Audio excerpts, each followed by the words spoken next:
Murasaki Shikibu, Genji Monogatari, The Tale of Genji Chapter 5, Murasaki.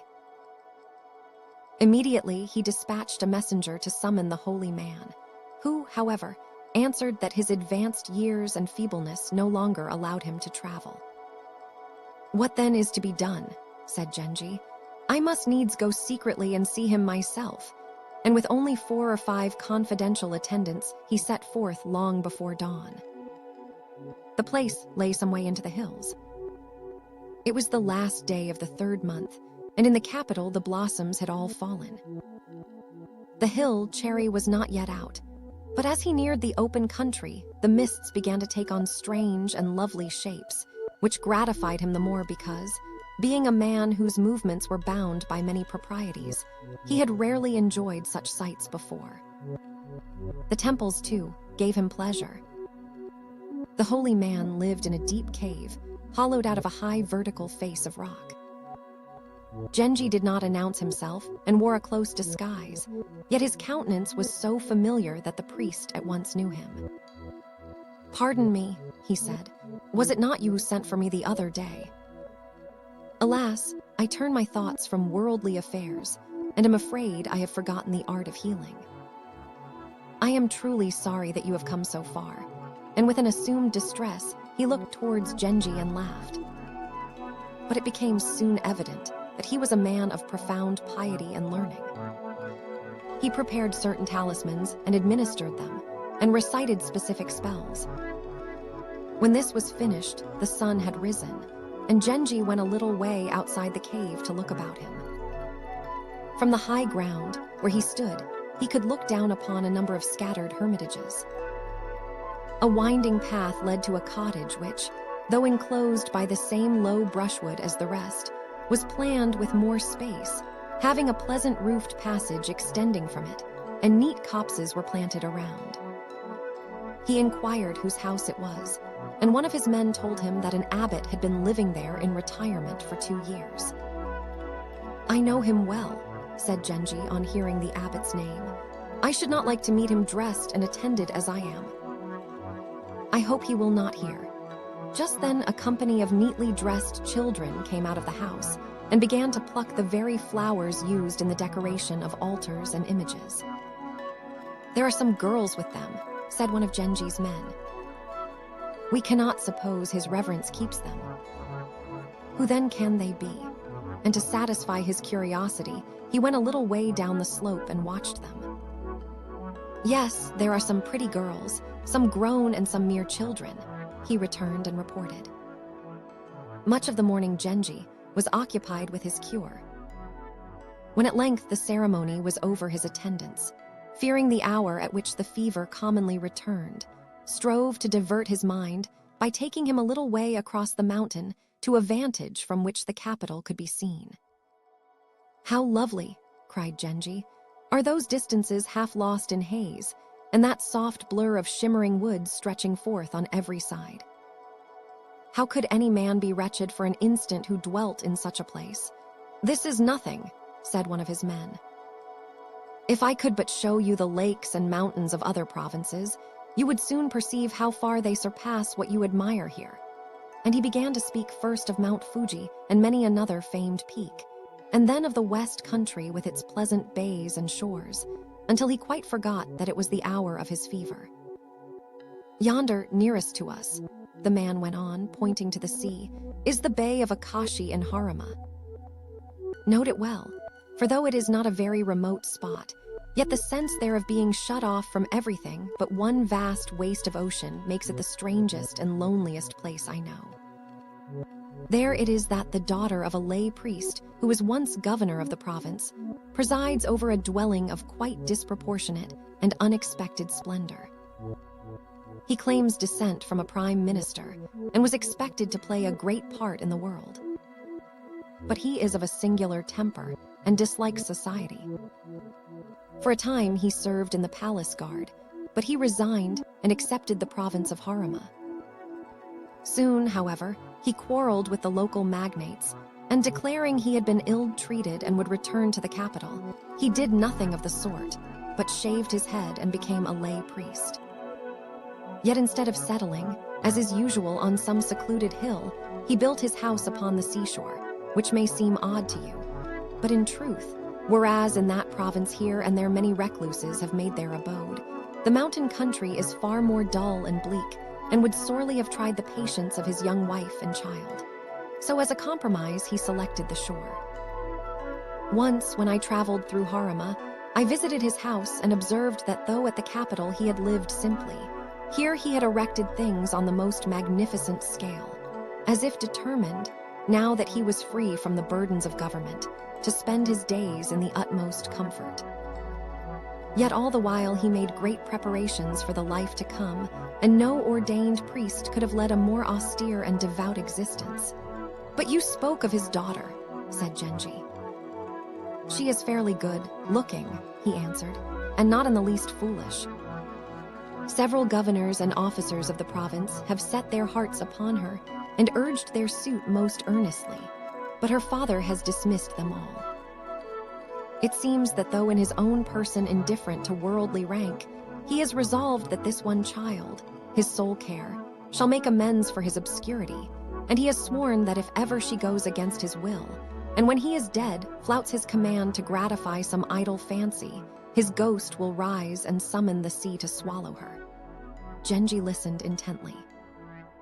"Why, she is like a Vestal who may know no husband but the king, dragon of the sea." And they laughed at the old governor's extravagant ambitions.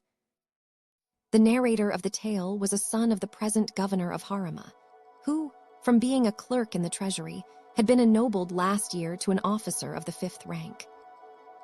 He had a reputation for amorous adventures, and the others whispered that it was with every intention of persuading the lady to disobey her father's injunctions that he had gone out of his way to see the shore of Akashi. "If some unscrupulous man found himself in that quarter," said another, "I fear that despite the dead father's curse he might not easily resist her."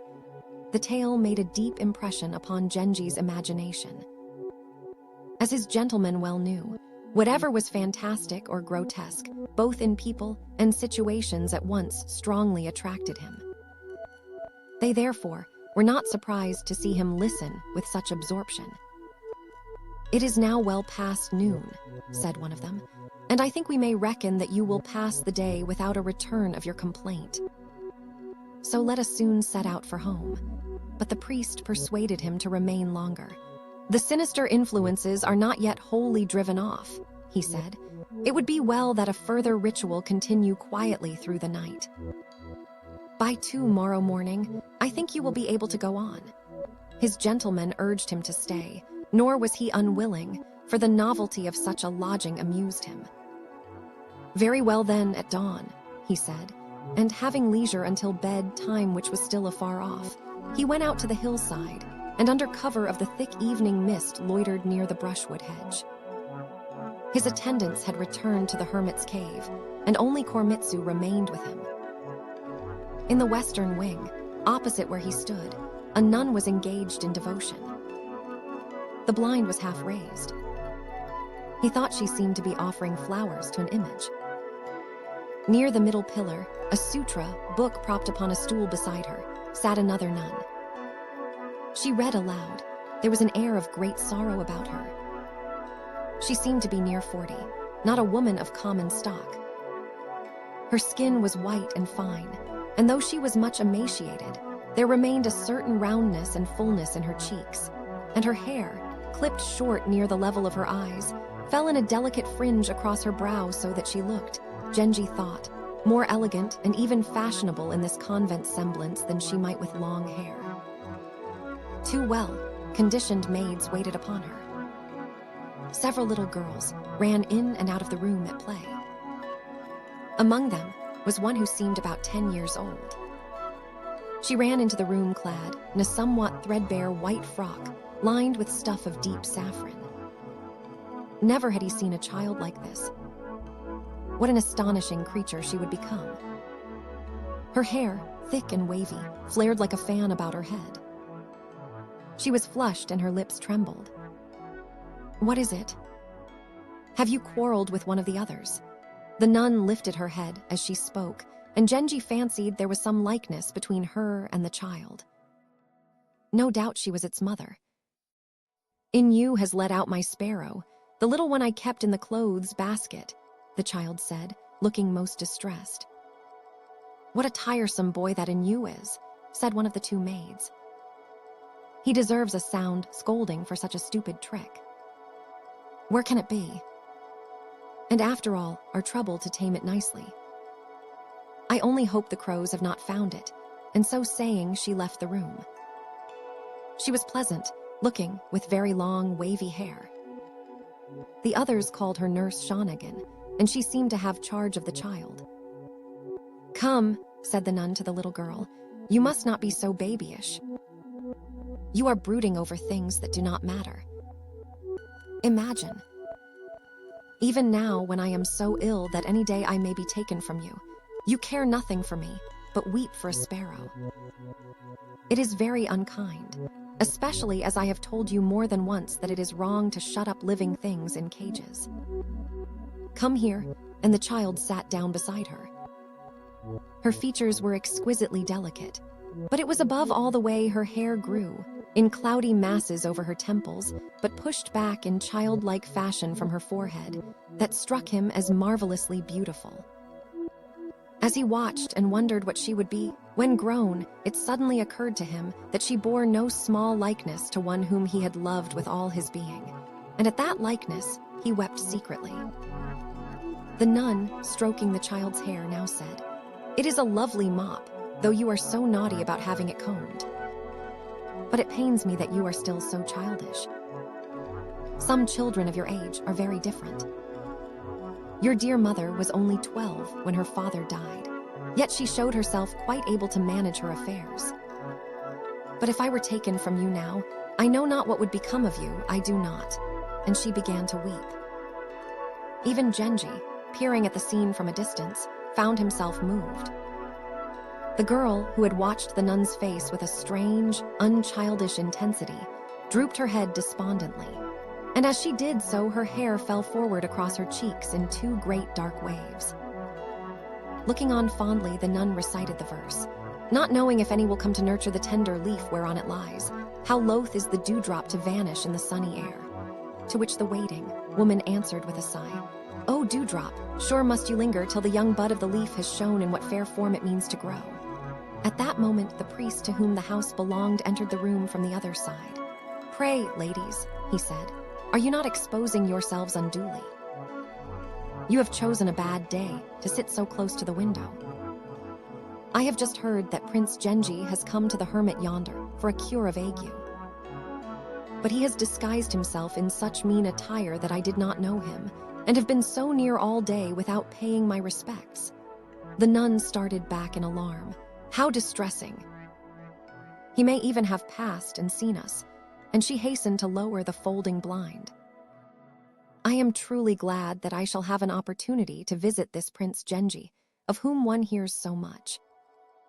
He is said to be so handsome that even austere old priests like myself forget, in his presence, the sins and sorrows of the life they have renounced, and take heart to live a little longer in a world where such beauty dwells. But you shall hear all about it." Before the old priest had time to leave the house, Genji was on his way back to the hermit's cave. What an enchanting creature he had found. How right, too, his friends had been that rainy night, when they said that on such strange excursions beauty might lurk in unexpected quarters. How delightful it was to have wandered out by chance, and at once made so astonishing a discovery. Whose could this exquisite child be? He would dearly like to have her always near him, to turn to her at any moment for comfort and diversion, as once he had turned to the lady in the palace. He was already lying down in the hermit's cave, when, everything being at close quarters, he heard the voice of the old priest's disciple calling for Koremitsu. "My master has just learned," said this disciple, "that you lodged so near, and though it grieves him you did not in passing honor him with a visit, he would at once have paid his respects to the prince had he not thought that Lord Genji must be aware of his presence hereabouts, and might perhaps have refrained from visiting him only because he did not wish to disclose the motive of his present pilgrimage." But my master would remind you, continued the man, that we too in our poor hut could provide straw beds for you, and should be sorry if you left without honoring us. For 10 days, answered Genji from within, I have suffered an ague that returned so constantly that I despaired, when someone advised me to consult the hermit of this mountain, whom I accordingly visited. Yet thinking that it would be most disagreeable for a sage of his fame, if in my case it became known that his remedy had failed, I took greater pains to conceal myself than I should have if visiting an ordinary worker. Pray tell your master to accept this excuse and bid him enter the cave. Thus encouraged, the priest presented himself. Genji was somewhat embarrassed to receive him, for though an ecclesiastic, the man was of superior intellect, much respected in the secular world, and Genji felt it improper to meet him in the shabby garb of his disguise. After relating some details of his life since leaving the capital to live in retirement on this mountain, the priest begged Genji to come back with him and see the cold spring that flowed in the garden of his hut. Here was a chance to see again the people who had so interested him. But the thought of what the old priest might have told them about him made him uneasy. What mattered? At all costs, he must see that lovely child again, and he followed the old priest to his hut.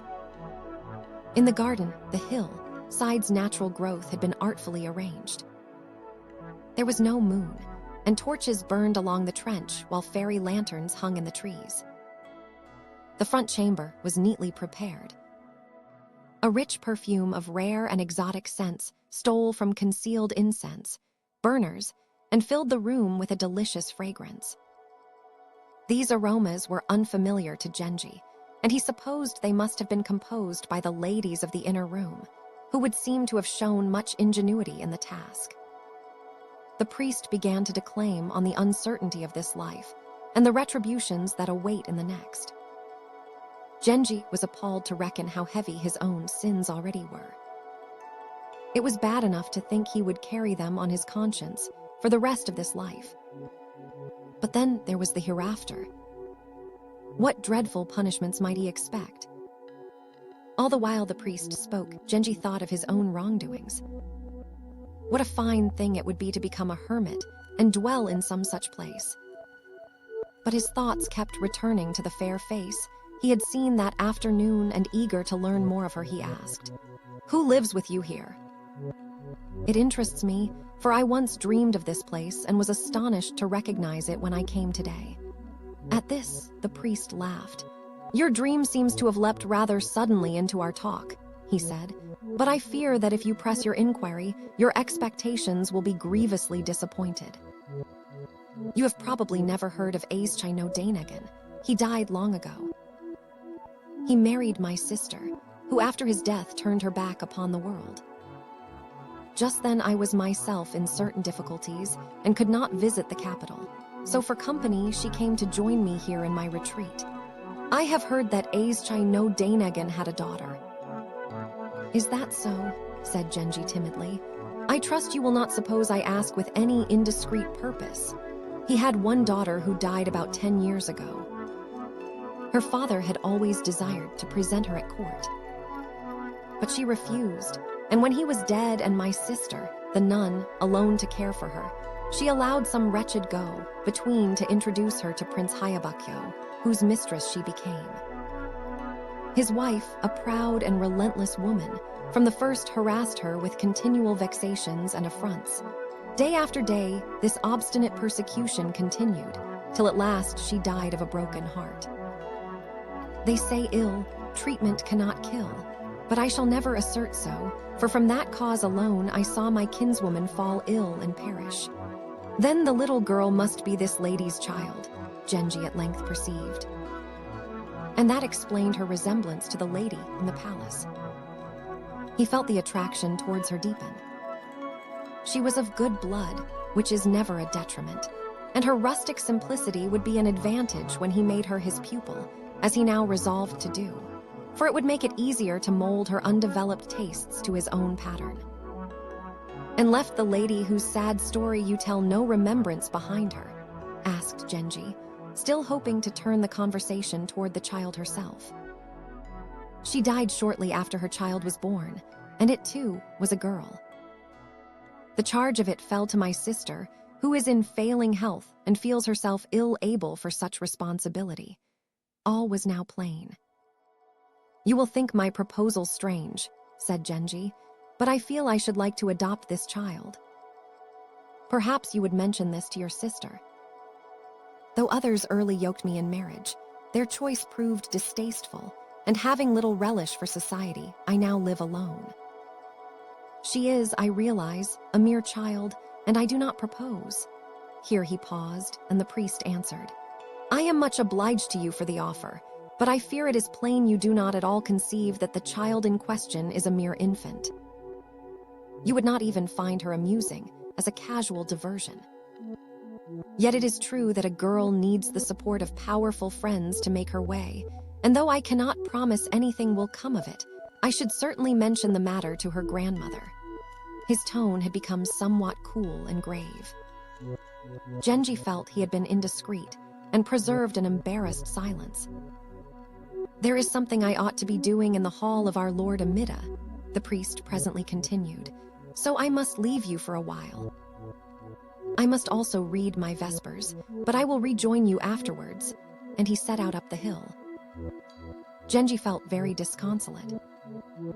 It had begun to rain. A cold wind swept the slope, carrying with it the sound of a waterfall, hitherto a gentle intermittent plash, now a mighty roar. And with it, somnolently rising and falling, mingled the monotonous chanting of scriptures. Even the most unromantic nature would have been plunged into melancholy by such surroundings. How much more then Prince Genji, who lay sleepless on his bed, continually planning and counter-planning.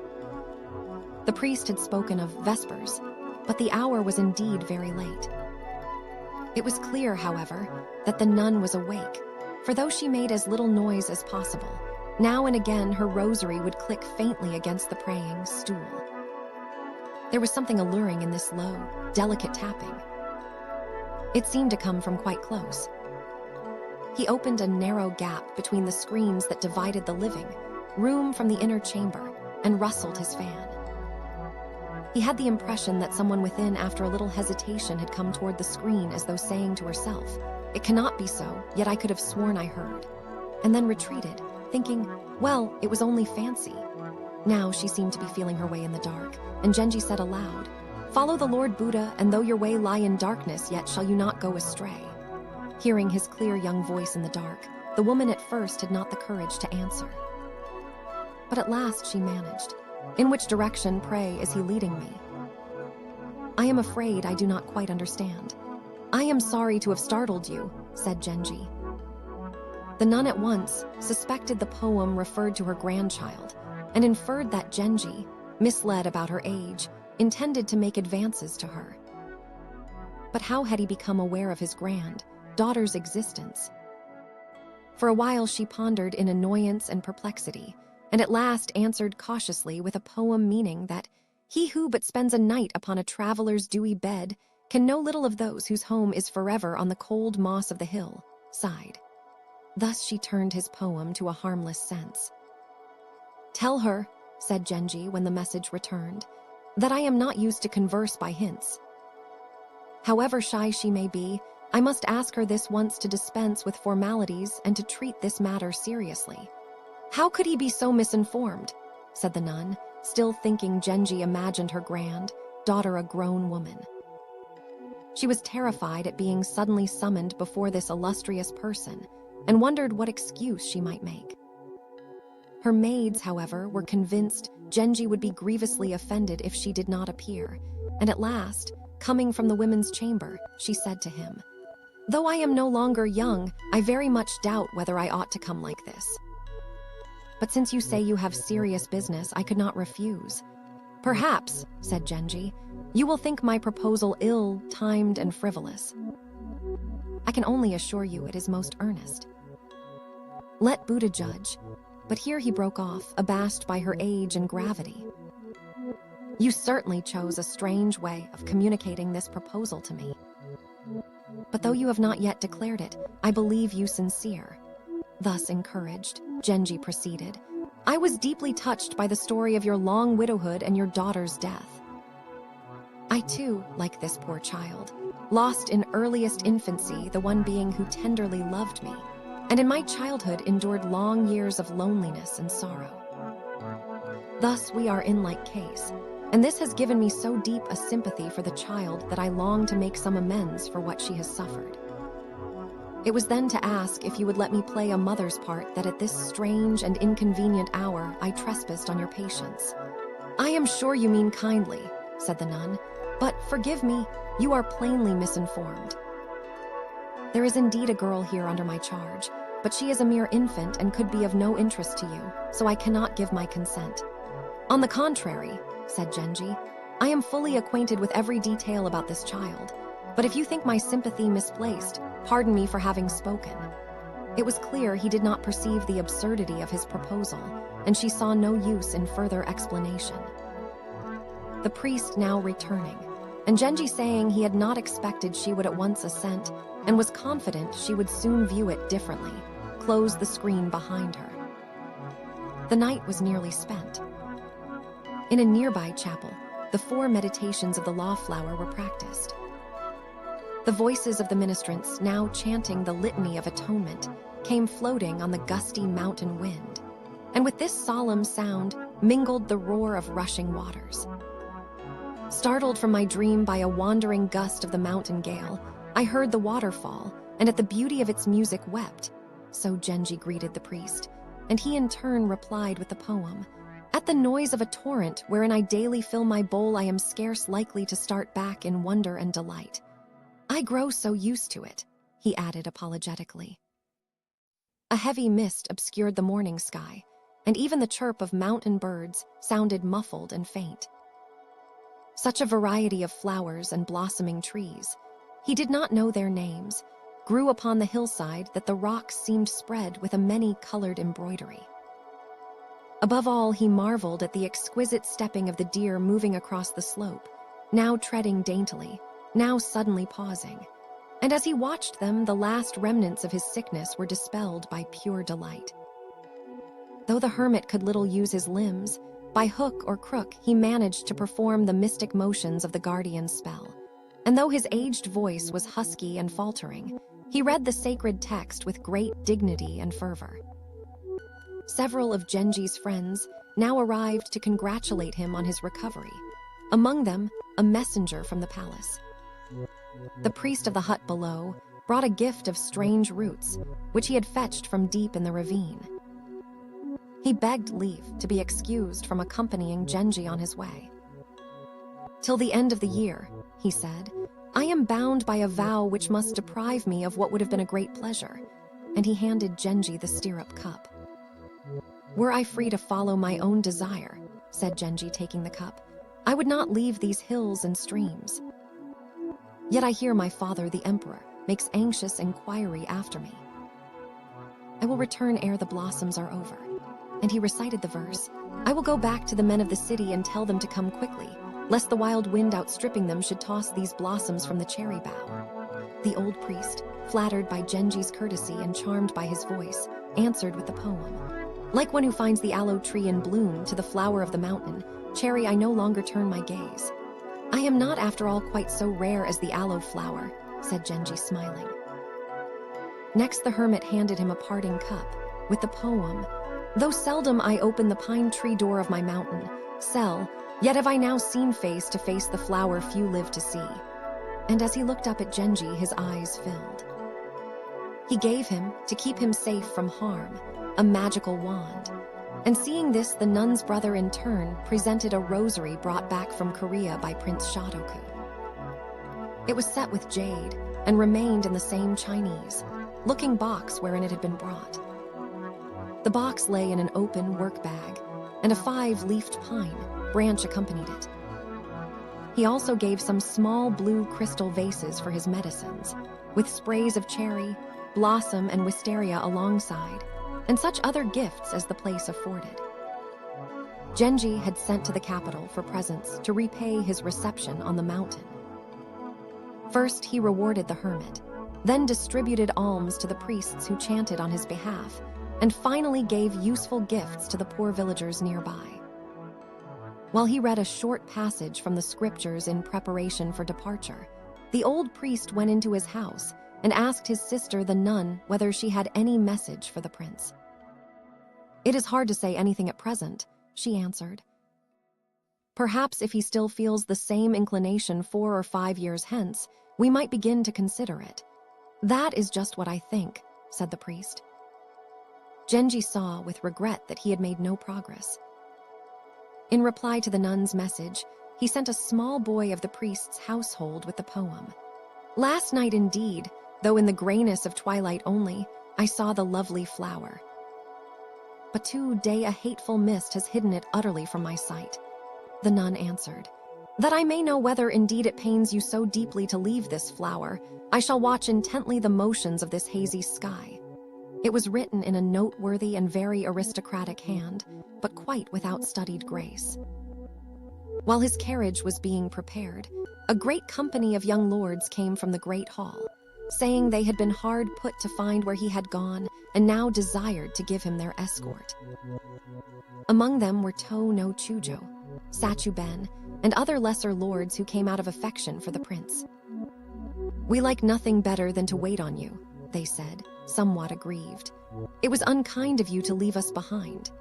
"But having come so far," said another, "it would be a pity to depart without resting a while beneath the shade of these flowering trees."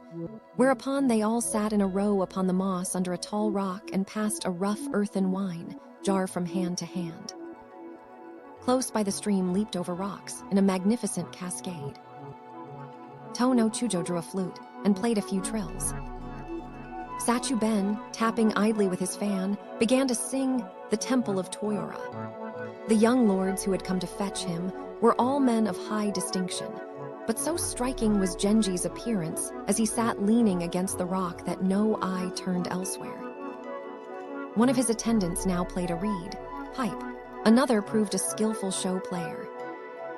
Presently the old priest came from his house with a zithern, and placing it in Genji's hands begged him to play, "That the mountain birds may rejoice."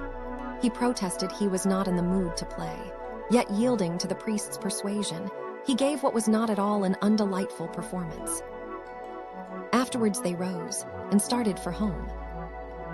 Everyone on the mountain, down to the humblest priest and youngest neophyte, lamented the brevity of his stay, and many tears were shed, while the old nun within regretted that she had had but that one brief glimpse of him and might never see him again. The priest declared that, for his part, he thought the land of the rising sun in its last degenerate days ill, deserved that such a prince should be born to it, and he wiped his eyes. The little girl, too, was greatly pleased with him, and said he was a prettier gentleman than her own father. "If you think so, you had better become his little girl instead," said her nurse. At this the child nodded, thinking it an excellent plan, and thereafter the best-dressed person in the pictures she painted was called Prince Genji, and so was her handsomest doll. On his return to the capital, he went straight to the palace and recounted to his father the events of the last 2 days. The emperor thought him haggard and was deeply concerned. He asked many questions about the hermit's magical powers, to all of which Genji replied fully. "He ought certainly to have been made master magician long ago," said His Majesty. "His ministrations have often been effective, but for some reason his services have escaped public recognition," and he issued a proclamation to that effect. The minister of the left came to meet him after the presence, and excused not having come with his sons to fetch him from the mountain. "I thought," he said, "that as you went secretly you would dislike being fetched, but I hope you will now come and stay with us a few days in quiet, after which I shall esteem it a privilege to escort you to your palace." He earnestly desired this. Genji did not wish to go, but there was no escape. His father, in-law, drove him to the great hall in his own carriage, and when the bullocks were unharnessed, he himself dragged it in at the gate with his own hands. Such treatment was meant kindly, but Genji found the minister's attentions merely irritating. Ai's apartments had, in anticipation of Genji's return, been put thoroughly in order. In the long interval since he last visited her, many changes had been made. Among other improvements, a handsome veranda had been built. Not a thing was out of place in this supremely well-ordered house. Ai, as usual, was nowhere to be seen. Only after repeated entreaties by her father did she at last consent to present herself before her husband. Posed like a princess in a picture, she sat almost motionless. She was certainly beautiful. I should like to tell you about my visit to the mountain, if only I thought it might interest you or elicit an answer. I hate to go on always like this. Why are you so cold and distant and proud? Year after year, we fail to understand one another, and you cut yourself off from me more completely than before. Can we not manage for a little while to be on ordinary terms? It seems odd, considering how ill I have been, that you should not inquire after my health. Or rather, it is exactly what I expect, yet nevertheless I find it most painful. Yes, said Ai, it is very painful when people care nothing for what becomes of one. She glanced over her shoulder as she spoke, her face full of scorn and pride, looking remarkably handsome as she did so. You hardly ever speak, said Genji, and when you do, it is only to utter harsh things and twist harmless words into insults. And when I strive to find some way to help you at least for a while to be less disagreeable, you become more hopelessly inaccessible than ever. Shall I one day succeed in making you understand? And so saying, he withdrew into their bedroom. She did not follow. He lay for a while in fierce annoyance and distress. But perhaps because he did not truly care for her either way, he soon grew drowsy, and other thoughts drifted through his mind. He wanted as much as ever to have the little girl in his charge and watch her grow. But the grandmother was right. The child was absurdly young, and it would be difficult to broach the matter again. Could he not contrive to bring her to the capital? Then excuses could be found for fetching her, and she might, by some such arrangement, become a source of constant delight. The father, Prince Hyabukyo, was of course a man of distinguished manners, but he was not handsome. How came the child to resemble one of her aunts and differ from the rest? He supposed Fujitsubo and Prince Hyabukyo were children of the same mother, while the others were half-sisters. That the little girl was closely related to the lady he had loved so long made him the more resolved to secure her, and he again set his wits to work thinking how to effect it. Next day, he wrote his letter of thanks to the priest. No doubt it contained some hint of his project. To the nun he wrote, "Seeing you so firmly averse to what I proposed, I refrained from justifying my intentions as fully as I might have wished." Though she had long passed the zenith of her years, the nun could not but be pleased and flattered by the elegance of the note. It was not only written in an exquisite hand, but folded with a careless dexterity she admired. She felt pity for him, and would gladly, had it been in her conscience, have sent a more favorable reply. "We were glad," she wrote, "that being nearby you took occasion to visit us. But I fear that when, as I hope you will, you come here purposely to see us, I cannot add to what I have already said. As for the poem you enclose, expect no answer from her, for she cannot yet write her Naniwazu properly, even letter by letter. Let me answer it for her. For as long as the cherry blossoms lie unscattered upon the shore of Anna where wild storms blow, so long have you till now been constant. For my part, I am very uneasy." The priest replied in like manner. Genji was much disappointed, and after 2 or 3 days sent for Koremitsu and gave him a letter for the nun, instructing him also to learn whatever he could from Shanagen, the child's nurse. What an impressionable character he is, thought Koremitsu. He had had only a glimpse of the child, but that sufficed to convince him she was a mere babe, though he remembered thinking her pretty. What trick would his master's heart play next? The old priest was deeply impressed by a letter brought by so special a messenger. After delivering it, Koremitsu sought out the nurse. He repeated all Genji had said and added much general information about his master. Being a man of many words, he talked on and on, constantly introducing some fresh topic he deemed relevant.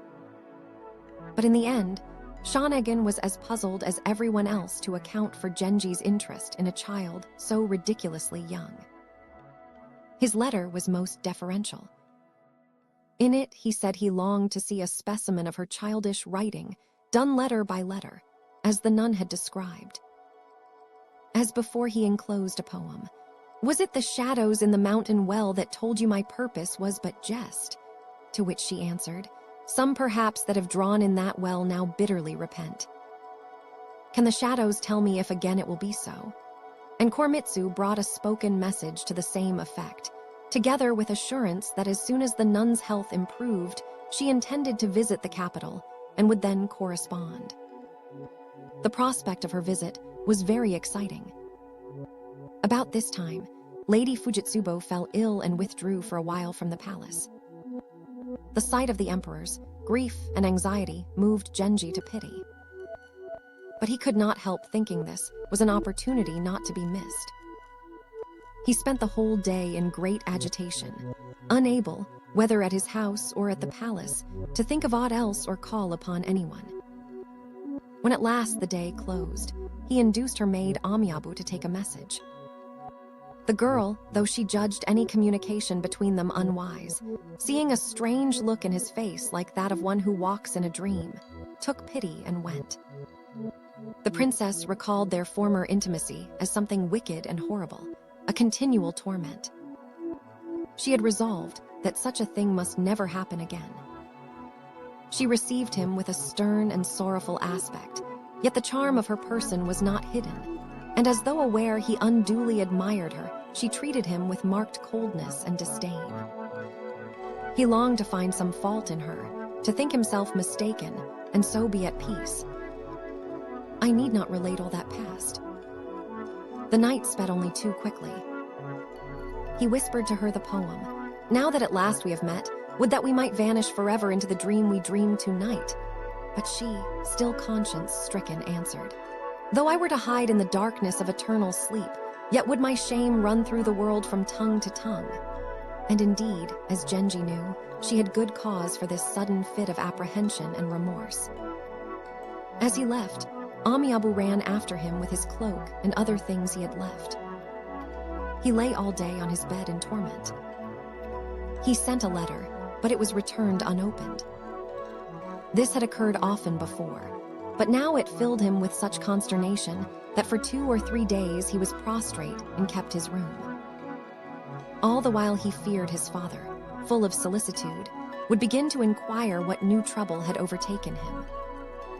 Fujitsubo, convinced her ruin was accomplished, fell into profound melancholy and her health steadily worsened. Messengers came constantly from court begging her return, but she could not summon herself to go. Her disorder now took a turn that filled her with secret foreboding, and she did nothing but sit distracted, wondering what would become of her. When hot weather came, she ceased leaving her bed at all. 3 months had passed, and there was no mistaking her condition. Soon it would be known, and everywhere discussed. She was appalled at the calamity that had befallen her. Not knowing of any cause for secrecy, her attendants were surprised she had not sooner informed the emperor. Speculation ran rife, but only the princess herself could answer the question conclusively. Amiabu and her old nurse's daughter, who waited upon her at her toilette and in the bath house, had at once noted the change and were somewhat taken aback. But Amiabu would not discuss the matter. She suspected, uncomfortably, that it was the meeting she arranged which had taken effect with cruel promptness. It was announced at court that other disorders had misled those about her and prevented recognition of the true nature of her state. This explanation was accepted. The emperor himself was full of tender concern, and though messengers kept him constantly informed, gloomy doubts and fancies passed continually through his mind. Genji at this time was visited by a most alarming and strange dream. He summoned interpreters, but they could make little of it. There were indeed passages to which they could assign no meaning, but this much was clear. The dreamer had made a false step and must be on his guard. "It was not my dream," said Genji, somewhat alarmed. "I consult you on behalf of another," and he wondered what this false step could be when news came of the princess's condition. This, then, was the disaster his dream foreshadowed. At once he wrote her a long letter full of passionate self-reproaches and exhortations. But Amiabu, thinking it would only increase her agitation, refused to deliver it, and he could trust no other messenger. Even the few poor lines she had from time to time sent him had for a while utterly ceased. In her 7th month, she again appeared at court. Overjoyed at her return, the emperor lavished boundless affection upon her. The added fullness of her figure, the unwanted pallor and thinness of her face gave her, he thought, a new and incomparable charm. As before, all his leisure was spent in her company. During this time, several court festivals occurred, and Genji's presence was often required, sometimes to play the kodo or flute, sometimes to serve his father in other ways. On such occasions, though he strove to show no trace of embarrassment, he feared more than once he had betrayed himself, while to her every such encounter was one long torment. The nun had somewhat recovered, and was now living in the capital. He had inquired where she lodged and sent messages from time to time, receiving, which he expected, as little encouragement as before. In recent months, his longing for the child had increased, but day after day passed without his finding any way to alter the situation. As autumn waned, he fell into despondency. One fine moonlit night when he had, against his better judgment, decided on a secret visit, a shower began. Having started from the palace for a place in the suburbs of the 6th ward, he thought it unpleasant to travel so far in the rain. While considering what to do, he noticed a tumble down house among very ancient trees. He asked whose that gloomy, desolate mansion might be, and Koremitsu replied, "That is the late Chino Dainagan's house. A day or two ago I called there and was told my lady the nun has grown weak and now knows not what goes on." "Why did you not tell me sooner?" said Genji, deeply concerned. "I should have gone to express sympathy at once." "Pray go in and ask for news." Koremitsu sent one of the lesser attendants in, instructing him to imply Genji had come to inquire. When the man announced Prince Genji had sent him and was waiting outside, great excitement and consternation filled the house. Their mistress, the servants said, had for days lain in a very parlous state and could not receive a visit. Yet they dared not turn away so distinguished a caller, and hastily tidying the southern parlor, they ushered him into it, saying, "Forgive us for showing you into this untidy room. We have done our best to make it presentable. Perhaps on a surprise visit, you will excuse being led to such an out-of-the-way closet." It was indeed no room he was used to. "I meant long since to visit this house," said Genji. "But time after time, the proposals I made in writing concerning a certain project were summarily rejected, and that discouraged me. Had I known your mistress's health had declined, tell him that at this moment my mind is clear, though it may soon darken again. I am deeply sensible of the kindness in your coming to my bed, and regret I cannot speak face to face. Tell him if perchance he has not altered his mind regarding the matter he discussed with me before. By all means, when the time comes, let him number her among the ladies of his household. It is with anxiety I leave her behind, and I fear such bonds with earth may hinder me from reaching the life I have prayed for." Her room was so near, and the partition so thin, that as she gave Shanagan her message, he could now and again hear the sound of her sad, quavering voice. Presently he heard her saying to someone, how very kind of him to come. If only the child were old enough to thank him properly. "It is indeed no mere kindness," said Genji to Shanagan. "Surely you see that only some deep feeling would have driven me to such persistent zeal." Since first I saw this child a tenderness, possessed me that has grown into a love which cannot be of this world alone. Though but an idle fancy, I long to hear her voice. Could you not fetch her before I go? Poor little thing, said Shanagan. She sleeps in her room and knows nothing of our troubles. But as she spoke, a sound came from the women's quarters and a voice cried, Grandmother, grandmother. Prince Genji, who visited us on the mountain, has come, paying a visit.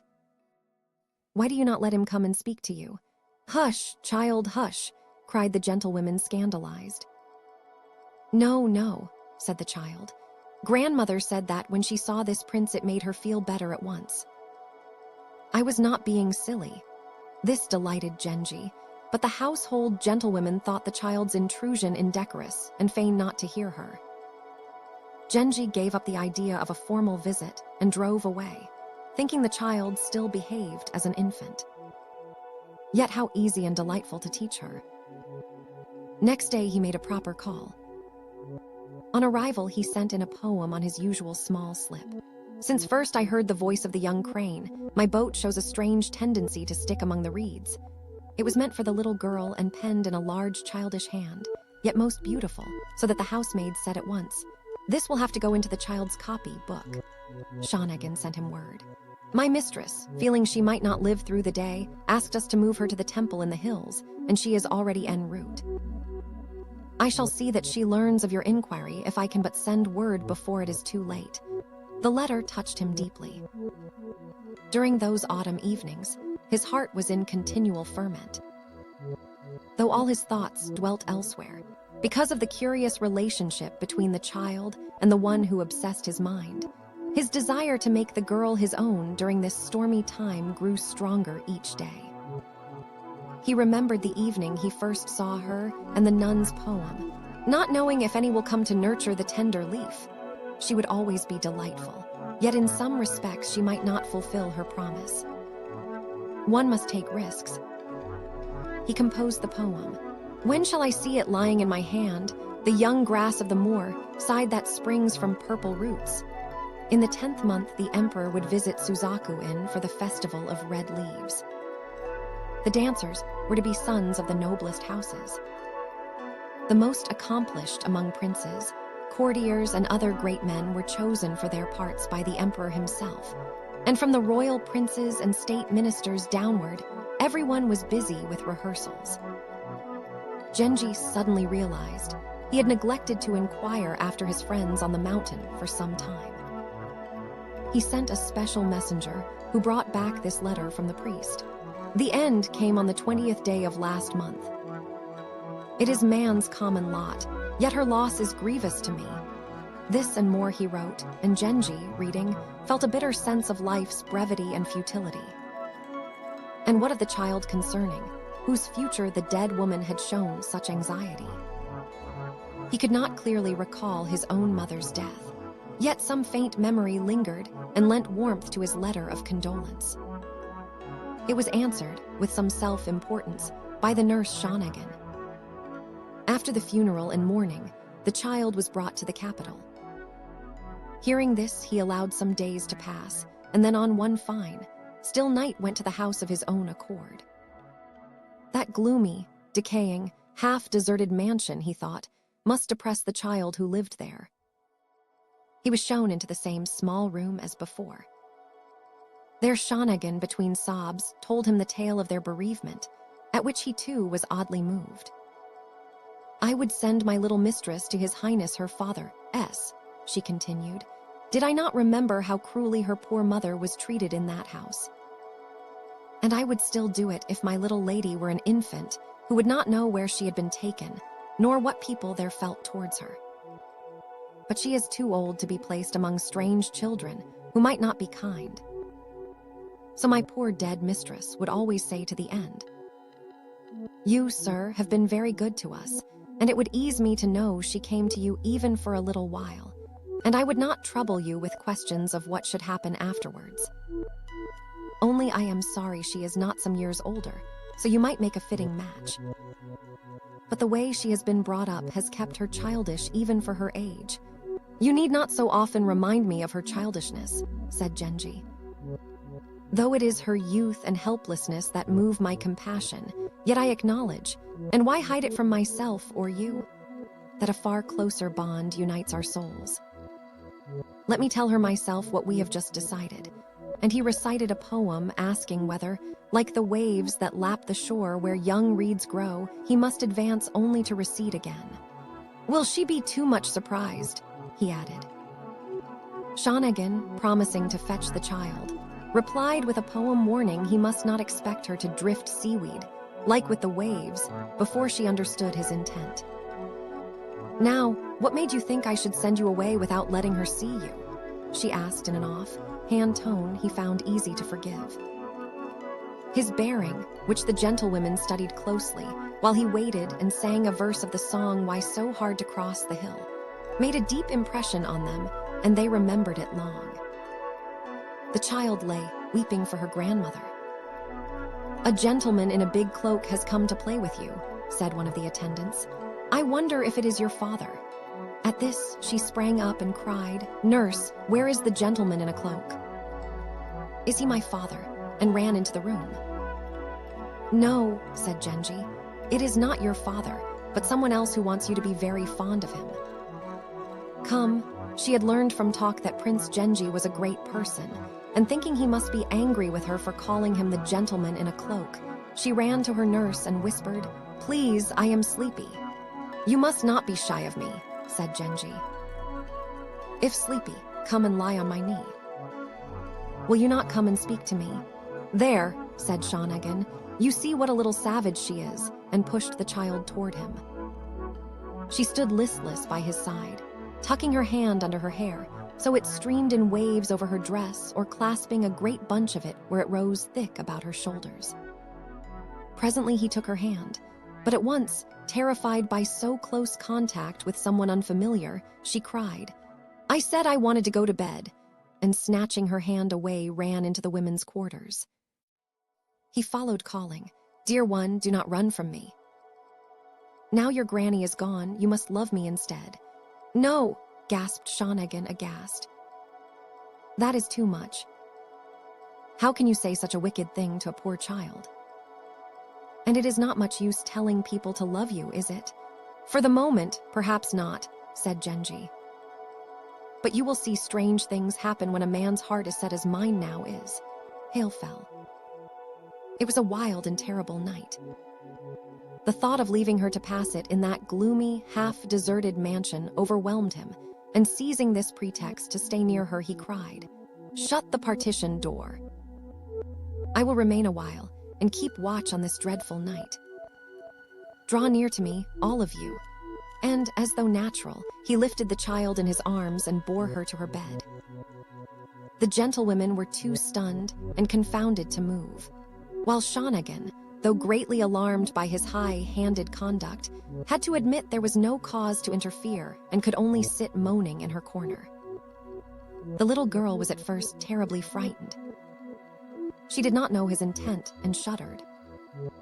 Even the feel of his delicate, cool skin, when he drew her to him, caused gooseflesh. He saw this, yet he gently removed her outer garments and laid her down. Then, though he knew she still feared him, he began to speak softly and tenderly. How would you like one day to come with me to a place where there are many lovely pictures and dolls and toys? And he went on to describe all things she loved so feelingly that soon she grew almost at ease. But for a long while, she was restless and would not sleep. The storm still raged. What should we have done if this gentleman had not been here? Whispered one of the women. I know for my part I should have been in terrible fright. If only our little lady were nearer his age. Shanagan, still mistrustful, sat close to Genji all the while. At last the wind sank. The night was late, but his return at such an hour would cause no surprise. She has become so dear to me, said Genji, that at this sad time in her life I am loath to leave her even for a few hours. I think I shall put her somewhere I can see her whenever I wish. I wonder she is not frightened to live in such a place as this. I think her father spoke of fetching her, said Shanagan, But that will not be till the 49 days are past. Ordinarily, of course, her father should care for her, admitted Genji. But as she has been reared entirely by another, she has no reason to care for him more than for me. And though I have known her so little, I am certainly fonder of her than he can be. So saying, he stroked the child's hair, and then, with many backward glances, left the room. There was now a thick white fog and hoar, frost on the grass. Suddenly he wished it were a real love affair, and became sad. He thought he would pass by a certain house he had once frequented. He knocked, but no one answered. He then ordered a servant with a strong voice to recite, "By my sister's gate, though morning fog makes all the world still dark as night, I could not fail to pause." When this was sung twice, the lady sent an impertinent coxcomb of a valet who recited, "If you disliked the hedge of fog that lies about this place, a gate of crazy wicker would not keep you standing in the street," and returned inside. He waited. None else came, and though he was in no mood to go home dully since it was now broad daylight, what else could be done? At his palace, he lay long smiling to himself at the child's pretty ways. Towards noon, he rose and began to write to her, but could not find fitting words, and after many intervals resolved to send some fine pictures instead. That day, Prince Hyabuk made his long-promised visit to the late nun's house. The place seemed even more ruinous, vast and antiquated than he remembered. How depressing for a few to live in those decaying halls, and looking about he said to the nurse, "No child ought to live here even for a while. I must take her at once. There is ample room in my house. You," turning to Shanagan, "shall be found a place as a lady in waiting there. The child will fare well, for several other young people will be her playmates." He called the little girl, and noting the rich scent clinging to her dress since Genji had held her, said, "How nicely your dress is perfumed. But is it not rather drab?" He had scarcely said this when he recalled she was in mourning and felt awkward. "I sometimes told her grandmother," he went on, "that she ought to let her come and see me and get used to our ways, for it is a strange upbringing to live alone year after year with one whose health declines. But she was very unfriendly to me, and there was reluctance elsewhere too, which I fear may not be wholly overcome. If so," said Shanagan, "dull as it is for her here, I do not think she should be moved till she can better shift for herself." For days the child had been in deep grief, hardly eating and grown thin, yet none the less lovely. He looked upon her tenderly and said, "You must not weep any more now.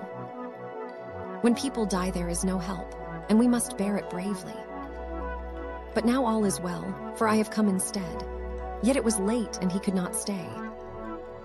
As he turned, he saw the child, still weeping bitterly at the prospect of falling under his care. The prince, his own eyes wet, did his best to comfort her. "Do not grieve so," he said. "Today or tomorrow I will send for you to come and live with me," and departed. Still she wept, and nothing could distract her. It was not that she feared for her own future, for on such matters she had not yet thought, but that she had lost the companion from whom she had never been separated. Young though she was, her suffering was cruel and all her games were cast aside. Sometimes during the day she brightened, but as night came she grew so melancholy, Shanagan would weep in despair at her inability to comfort her. Presently Koremitsu arrived with a message that Genji had meant to visit, but by a sudden palace command was prevented, and being much disturbed at the child's condition had sent for news. After delivering this, Koremitsu brought some of Genji's servants he had sent to mount guard over the house that night. "This kindness is ill-placed," said Shanagan. "It may not seem to him of consequence that his gentlemen are installed here, but if the child's father hears of it, the servants will be blamed for letting the little lady be given to a married man. It was you who let it begin. We shall be told. Now be careful," she said to her fellow servants. "Do not let her even mention these watchmen to her father." But the child could not understand such a caution, and Shanagan, after pouring lamentations to Koremitsu, continued, "I do not doubt that in time she will somehow become his wife, for so their fate seems ordered. But now and for long there can be no talk of such a thing. And this, as he has told me plainly, he knows as well as we. So what he seeks I cannot imagine. Only today, when Prince Hayabusa was here, he bade me watch her, and not let her be treated with indiscretion. I confess when he said it, I remembered with vexation certain liberties I allowed your master, thinking little of them at the time. No sooner had she said this than she feared Koremitsu might misinterpret her words, and shaking her head dolefully, relapsed into silence. Nor was she far wrong, for Koremitsu indeed wondered what sort of misdemeanors Genji's might have been. On hearing Koremitsu's report, Genji's heart filled with pity for the child, and he would have gone at once. But he feared ignorant folk would misread frequent visits, and thinking the girl older than she was, spread foolish scandal. It would be simpler to fetch her to his palace and keep her there. All day he sent numerous letters, and at dusk, Koremitsu again went to the house, saying urgent business had once more detained Genji, and tendering his apologies. Shanagan replied curtly that the girl's father had decided to fetch her the next day, and they were too busy to receive visitors. The servants are all in a flurry at leaving this shabby old house, where they have lived so long, and going to a grand, strange place. She answered his further questions tersely, and seemed intent on her sewing, whereupon Koremitsu withdrew. Genji was at the great hall, but having, as usual, failed to get a word from Ai, and in a gloomy mood, he plucked his zithern and sang, "Why sped you across field and hills so fast upon this rainy night?" The words of the song were aimed at Ai, and he sang them with feeling. He was thus occupied when Koremitsu arrived at the great hall. Genji summoned him at once, and bade him relate his news. Koremitsu's tidings were alarming. Once she reached her father's palace, it would look odd if Genji fetched her away, even if she desired it. It would surely be rumored that he had carried her off like a child snatcher, a thief. Better to anticipate his rival, and, exacting a promise of silence from the household, take her to his own palace immediately. "I shall go there at daybreak," he said to Koremitsu. "Order the carriage I came in, it will serve, and see that 1 or 2 attendants are ready to go." Koremitsu bowed and retired. Genji knew whichever course he chose, a scandal awaited when the deed was known. Gossips would say that though young, she by this time well knew why she had been invited to Prince Genji's palace. Let them judge as they pleased. There was a worse risk. What if Hayabusa discovered her place? His conduct in abducting another man's child would seem outrageously discreditable. He was sorely puzzled, but knew that if he let the chance slip, he would later repent bitterly, and well before dawn he set out. Ai was cold and sullen as ever. "I have just remembered something I must see to at home," he said. "I shall not be long," and slipped away so quietly the house. Servants did not know he had gone. His cloak was fetched from his rooms, and he drove off, Koremitsu following on horseback. After much knocking, they got the gate opened by a servant not in the secret. Koremitsu told the man to draw in Genji's carriage quietly, and went straight to the front door, rattling it and coughing as he did so Shanagan might know who was there. "My lord waits," he said when she opened. "But the young lady sleeps," said Shanagan. "His Highness has no business to be up at this hour." She thought him returned from some nocturnal escapade and merely calling by. "I hear," said Genji, now stepping forward, "that the child is to be moved to her father's, and I have something important to tell her before she goes." "Whatever business with her, I am sure she will listen closely," scoffed Shanagan, thinking of matters of importance with a child of 10.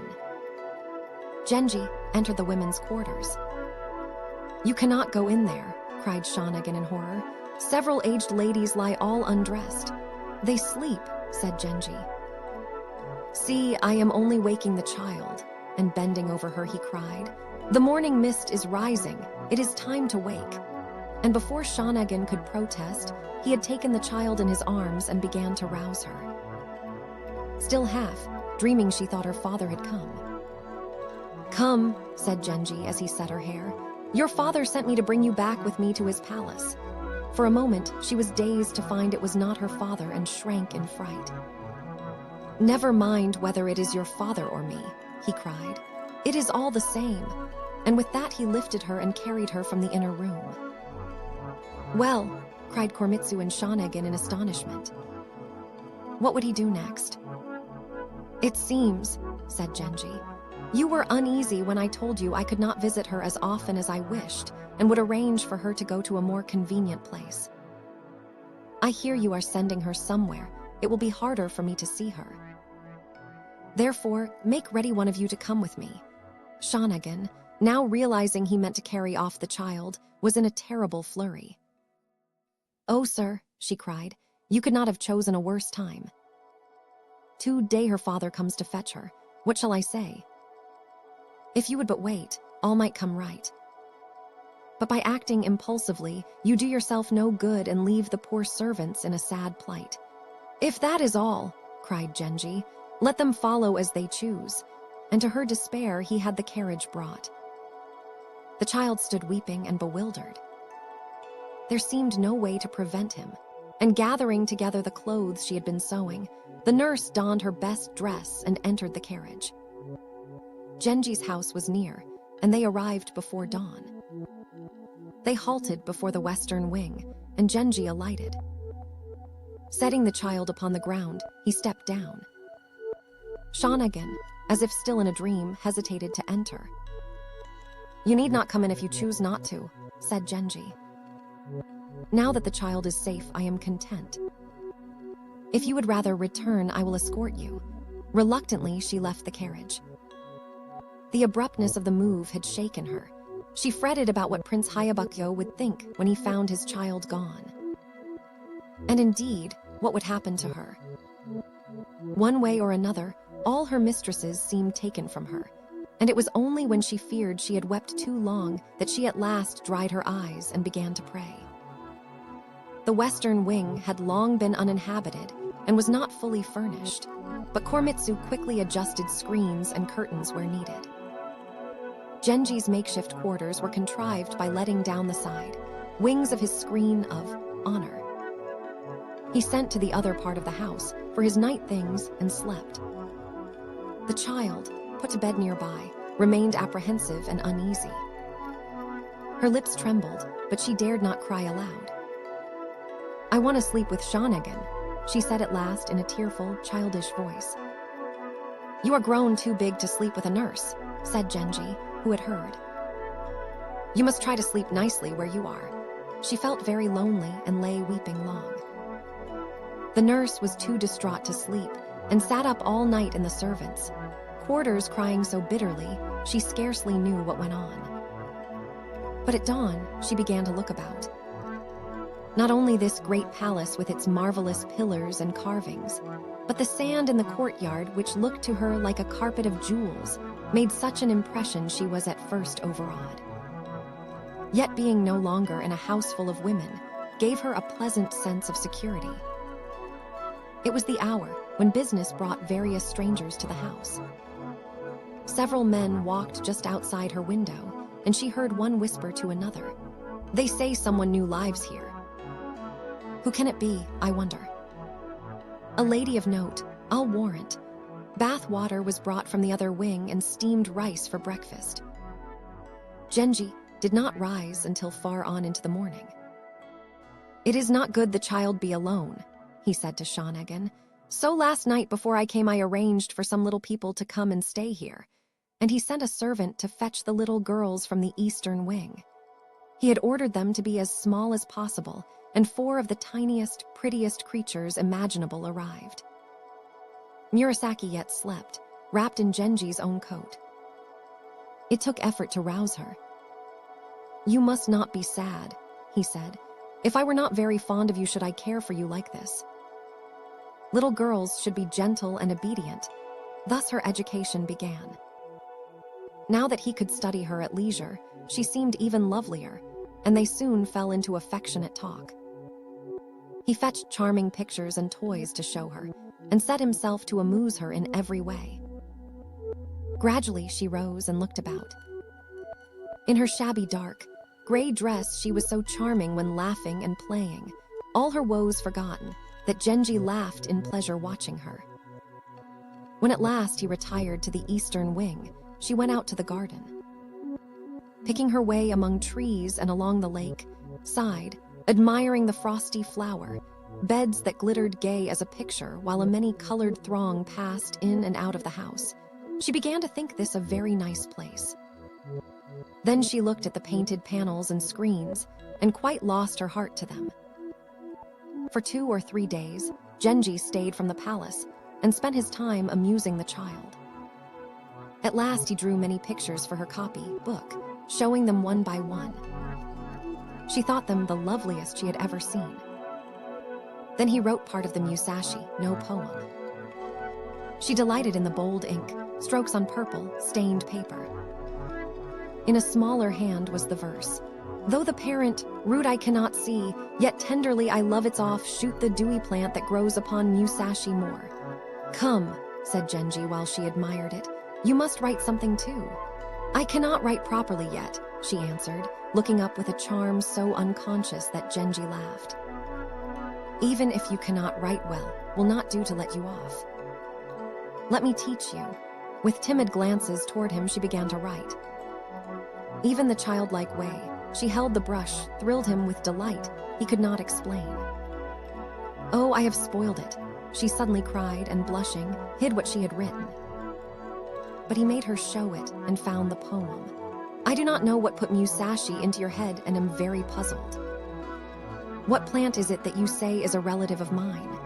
It was in a large, childish hand, undeveloped but full of promise, and showed close likeness to the late nun's writing.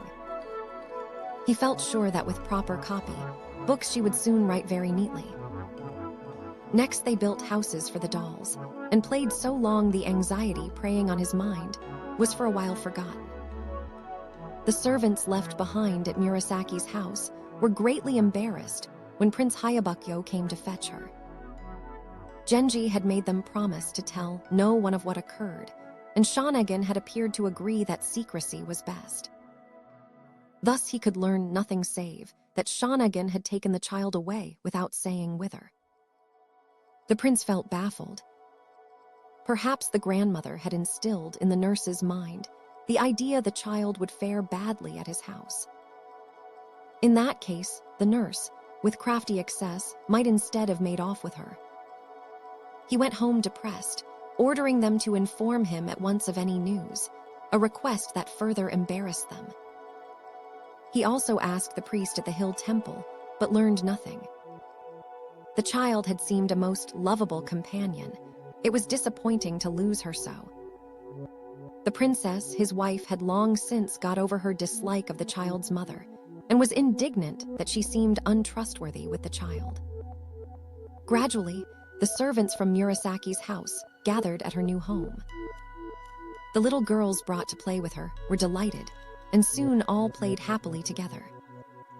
When her prince was away or engaged on dreary evenings, she still sometimes yearned for her grandmother and wept.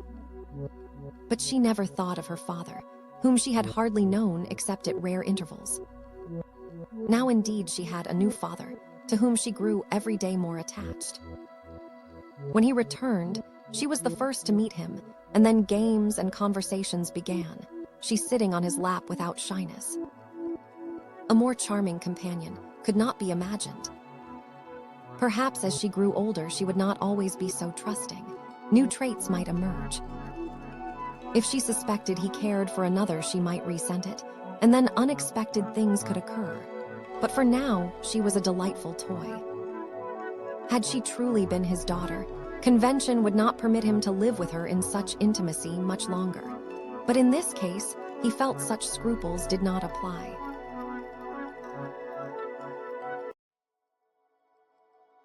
Murasaki Shikibu, Genji Monogatari, The Tale of Genji Chapter 6, The Saffron-Flower.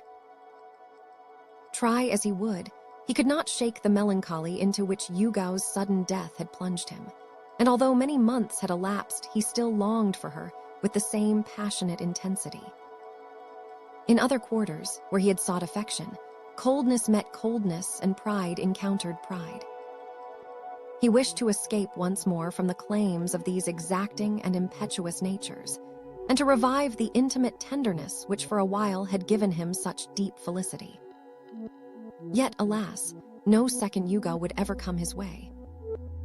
In spite of his bitter experience, he still imagined that perhaps he might yet find some beautiful girl of humble birth whom he could see without concealment, and he attended eagerly to any hint that might put him on a promising trail.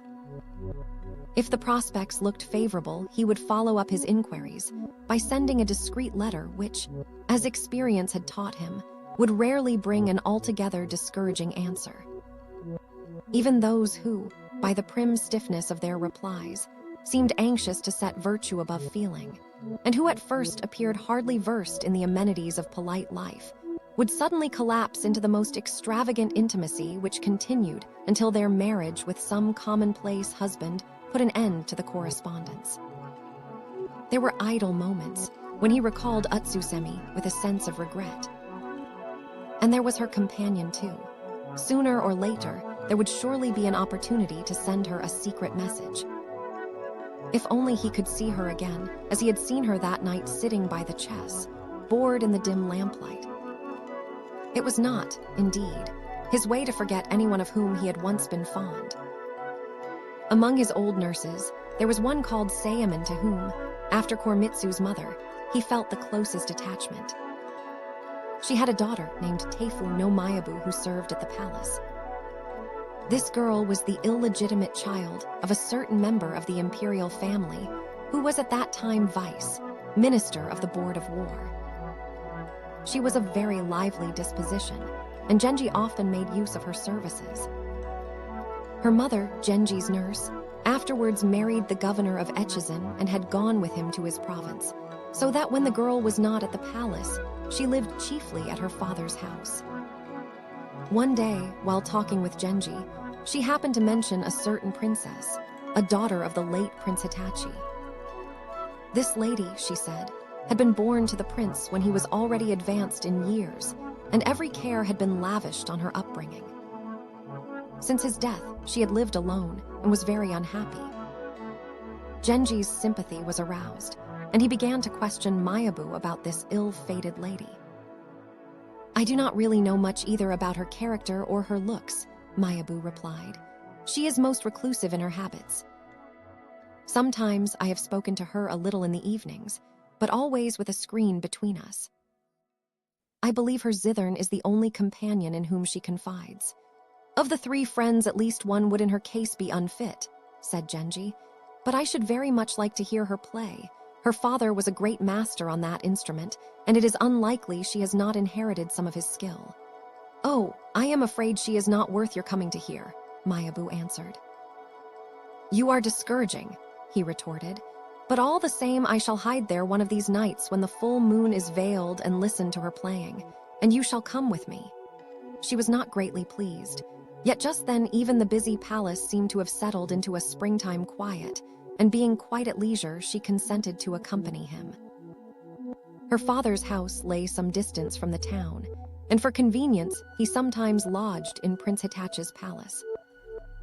Mayabu got on badly with her step-mother, and taking a fancy to the lonely princess's rooms, she kept a room there.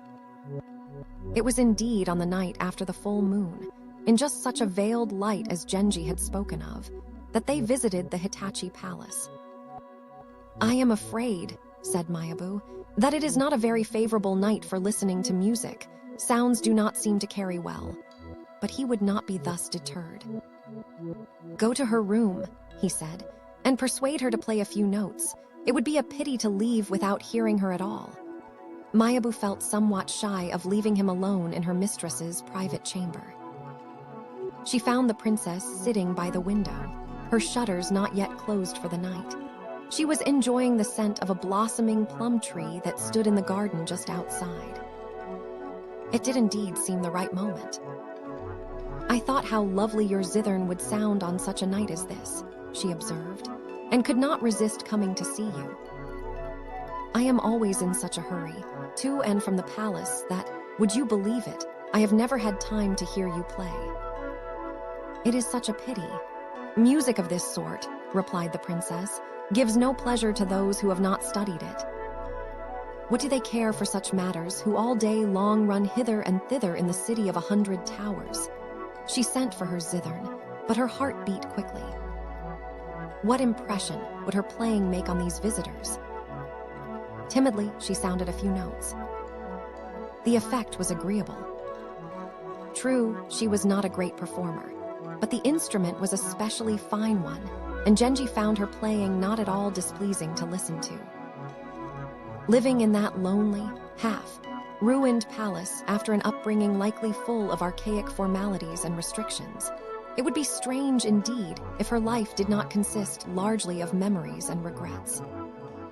This was precisely the sort of place which in an old tale would be chosen as the scene for the most romantic incidents. His imagination stirred. He thought of sending her a message. But perhaps she would consider this abrupt. For some reason he felt shy and hesitated. "It seems to be clouding over," said the astute Mayabu, who knew that Genji would carry away a deeper impression if he heard no more for the present. "Someone was coming to see me," she continued. "I must not keep him waiting. Perhaps some other time, when I am not in such a hurry. Let me close your window for you." And with that she rejoined Genji, giving the princess no encouragement to play further. "She stopped so soon," he complained, "that it was hardly worth bringing her to play at all. One had not time to catch the drift of what she was playing." Really, it was a pity. That the princess was beautiful, he did not doubt. "I should be much obliged if you would arrange for me to hear her at closer quarters."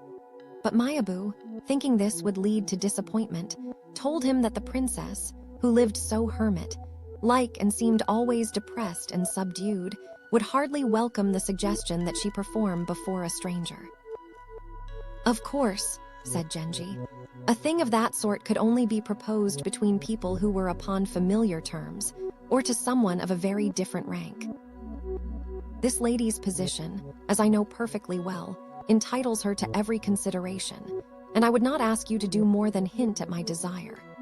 He had promised to meet another person that night, and, carefully disguising himself, was preparing to depart when Mayabu laughed and said, "It amuses me to think how the emperor laments the too strict and domesticated life he allows you to lead. What would he say if he could see you disguising yourself like this?" Genji laughed. "I am afraid," he replied as he left the room, "that you are not exactly the one to reproach me. Those who judge such conduct reprehensible in a man must find it still less excusable in a girl." She remembered that Genji had often reprimanded her for her reckless flirtations, and blushing made no answer. Still hoping to catch a glimpse of the zithern player, he crept softly towards her window. He was about to hide where the bamboo fence was somewhat broken down, when he perceived that a man was already ensconced there. Who could it be? No doubt one of the princess's lovers, and he stepped back to conceal himself in the darkness. The stranger followed him, and proved to be none other than To no Chujo. That evening they had left the palace together, but when they parted, Genji, Chujo had noticed, had not gone either in the direction of the great hall nor back to his own palace. This roused Chujo's curiosity, and though he too had a secret appointment that night, he resolved first to follow Genji and see what was afoot. So, riding a strange horse and clad in a hunting cloak, he had contrived to look so villainous that he could follow Genji without being recognized on the road. Seeing him enter such an unexpected quarter, Chujo tried to imagine what business his friend could have there when the music began, and he secreted himself with a vague idea of accosting Genji when he came out. But the prince, not knowing who the stranger was and afraid of being observed, stole on tip-toe into the shadow. Chujo suddenly accosted him. "Though you shook me off so uncivilly, I thought it my duty to keep an eye on you," he said, and recited the poem. "Though together we left the great palace hill, your setting, place you would not show me, moon of the 16th night." Thus he remonstrated, and Genji, though at first somewhat put out to find he was not alone, when he recognized To no Chujo, could not help being amused. "This is indeed an unexpected attention on your part," he said, and expressed his slight annoyance in the answering verse. Though wheresoever it shines men marvel at its light, who has before thought fit to follow the full moon to the hill whereon it sets. It is most unsafe for you to go about like this, said Chujo. I really mean it. You ought always to have a bodyguard, then you are safe whatever happens. I wish you would always let me come with you. I am afraid these clandestine expeditions may one day get you into trouble, and he solemnly repeated the warning. What chiefly worried Genji was the thought that this might not be the first time Chujo had followed him. But if it had been his habit to do so, it was certainly tactful of him never to have questioned Genji about Yugao's child. Though each had an engagement elsewhere, they agreed not to part. Both climbed into Genji's carriage, and, the moon having slipped behind a cloud, beguiled the way to the great hall by playing a duet upon their flutes. They did not send for torch bearers to see them in at the gates, but stealing in very quietly crept to a portico where they could not be seen, and had their ordinary clothes brought to them there. Having changed, they entered the house merrily blowing their flutes, as though they had but just returned from the palace. Chujo's father, who usually pretended not to hear them when they came back late at night, on this occasion produced his flageolet, his favorite instrument, and began to play most agreeably. Ai sent for her zithern, and made all her ladies play on the instruments at which they excelled. Only Nakitsukasa, though known for her lute, playing and having cast off To no Chujo, who had been her lover because of her infatuation for Genji, whose sole intercourse with her was that she sometimes saw him casually when he visited the great hall. Only Nakitsukasa sat drooping and listless, for her passion had been revealed to Ai's mother and the others, and they were very unpleasant about it. She thought in her despair that perhaps it would be better to go and live somewhere she would never see Genji at all. But the step was hard to take, and she was miserable. The young princes thought of the music they had heard earlier in the evening, of those romantic surroundings touched with a peculiar and inexplicable beauty. Merely because it pleased him to imagine her, To no Chujo had already endowed the inhabitant of the lonely mansion with every charm. He was convinced that Genji had been courting her for months or even years, and thought impatiently that he, for his part, if like Genji he were violently in love with a lady of that sort, would have been willing to risk some reproaches or even the loss of a little reputation. He could not, however, believe his friend intended to let the matter rest much longer, and resolved to amuse himself by a little rivalry. From that time on, both sent letters to the lady, but neither ever received a reply. This both vexed and puzzled them. What could be the reason? Thinking such images suited a lady reared in rustic seclusion. In most of the poems they sent her they alluded to delicate trees and flowers or other aspects of nature, hoping sooner or later to strike on a theme that would awaken her interest in their suit. Though of good birth and education, perhaps through so long a burial in her vast mansion, she had lost the wit to write a reply. And what, indeed, did it matter whether she answered or not, thought To no Chujo, who nevertheless was somewhat piqued.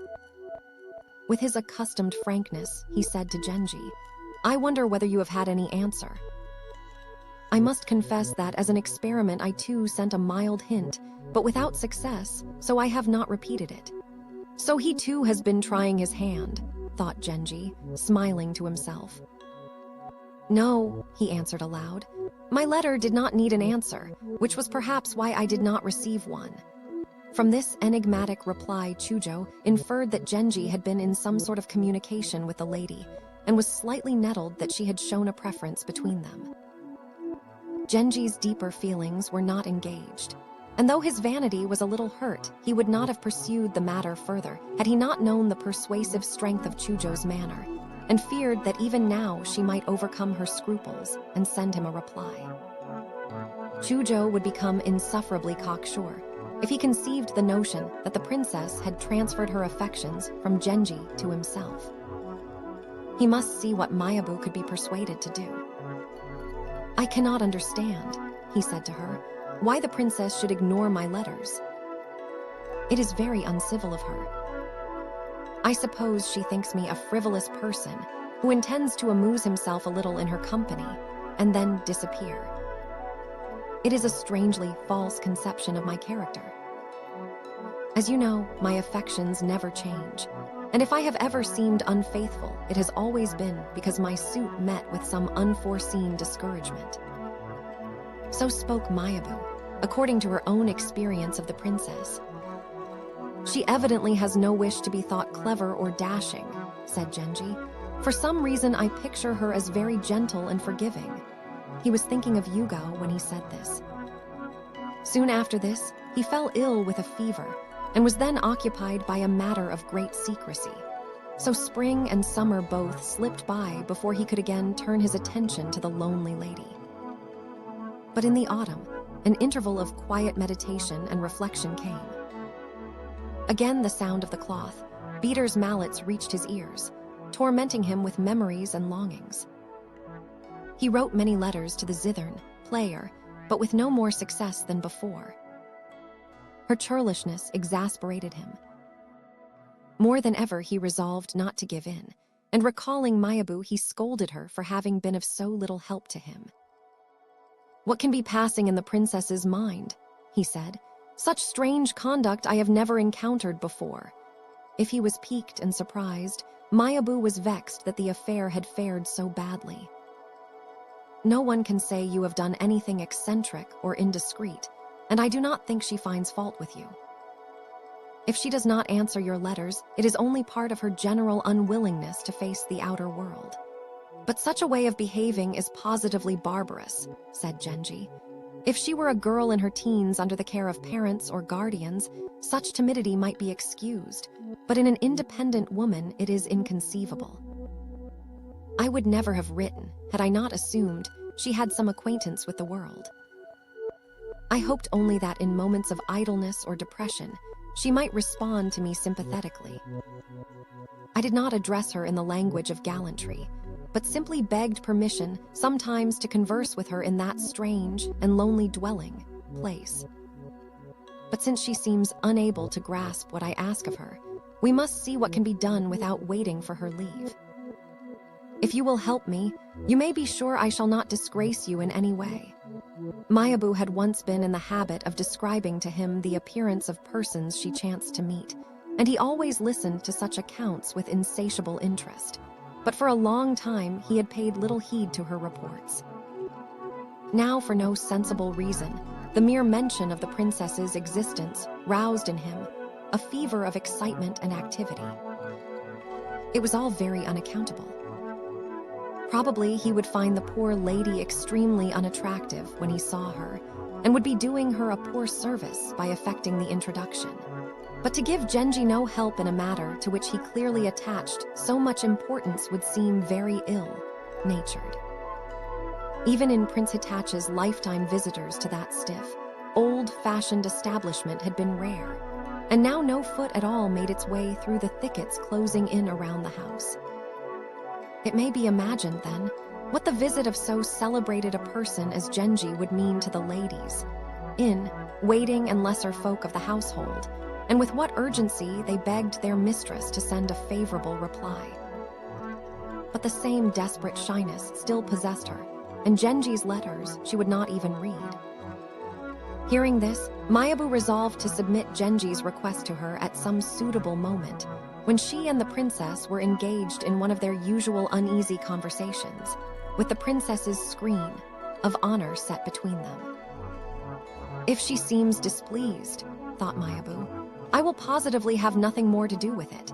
But if she receives him and some sort of affair commences between them, there is fortunately no one connected with her to scold me or bring me into trouble.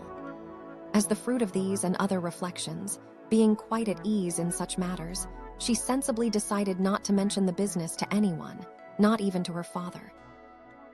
Late one night, soon after the 20th day of the 8th month, the princess sat waiting for the moon to rise.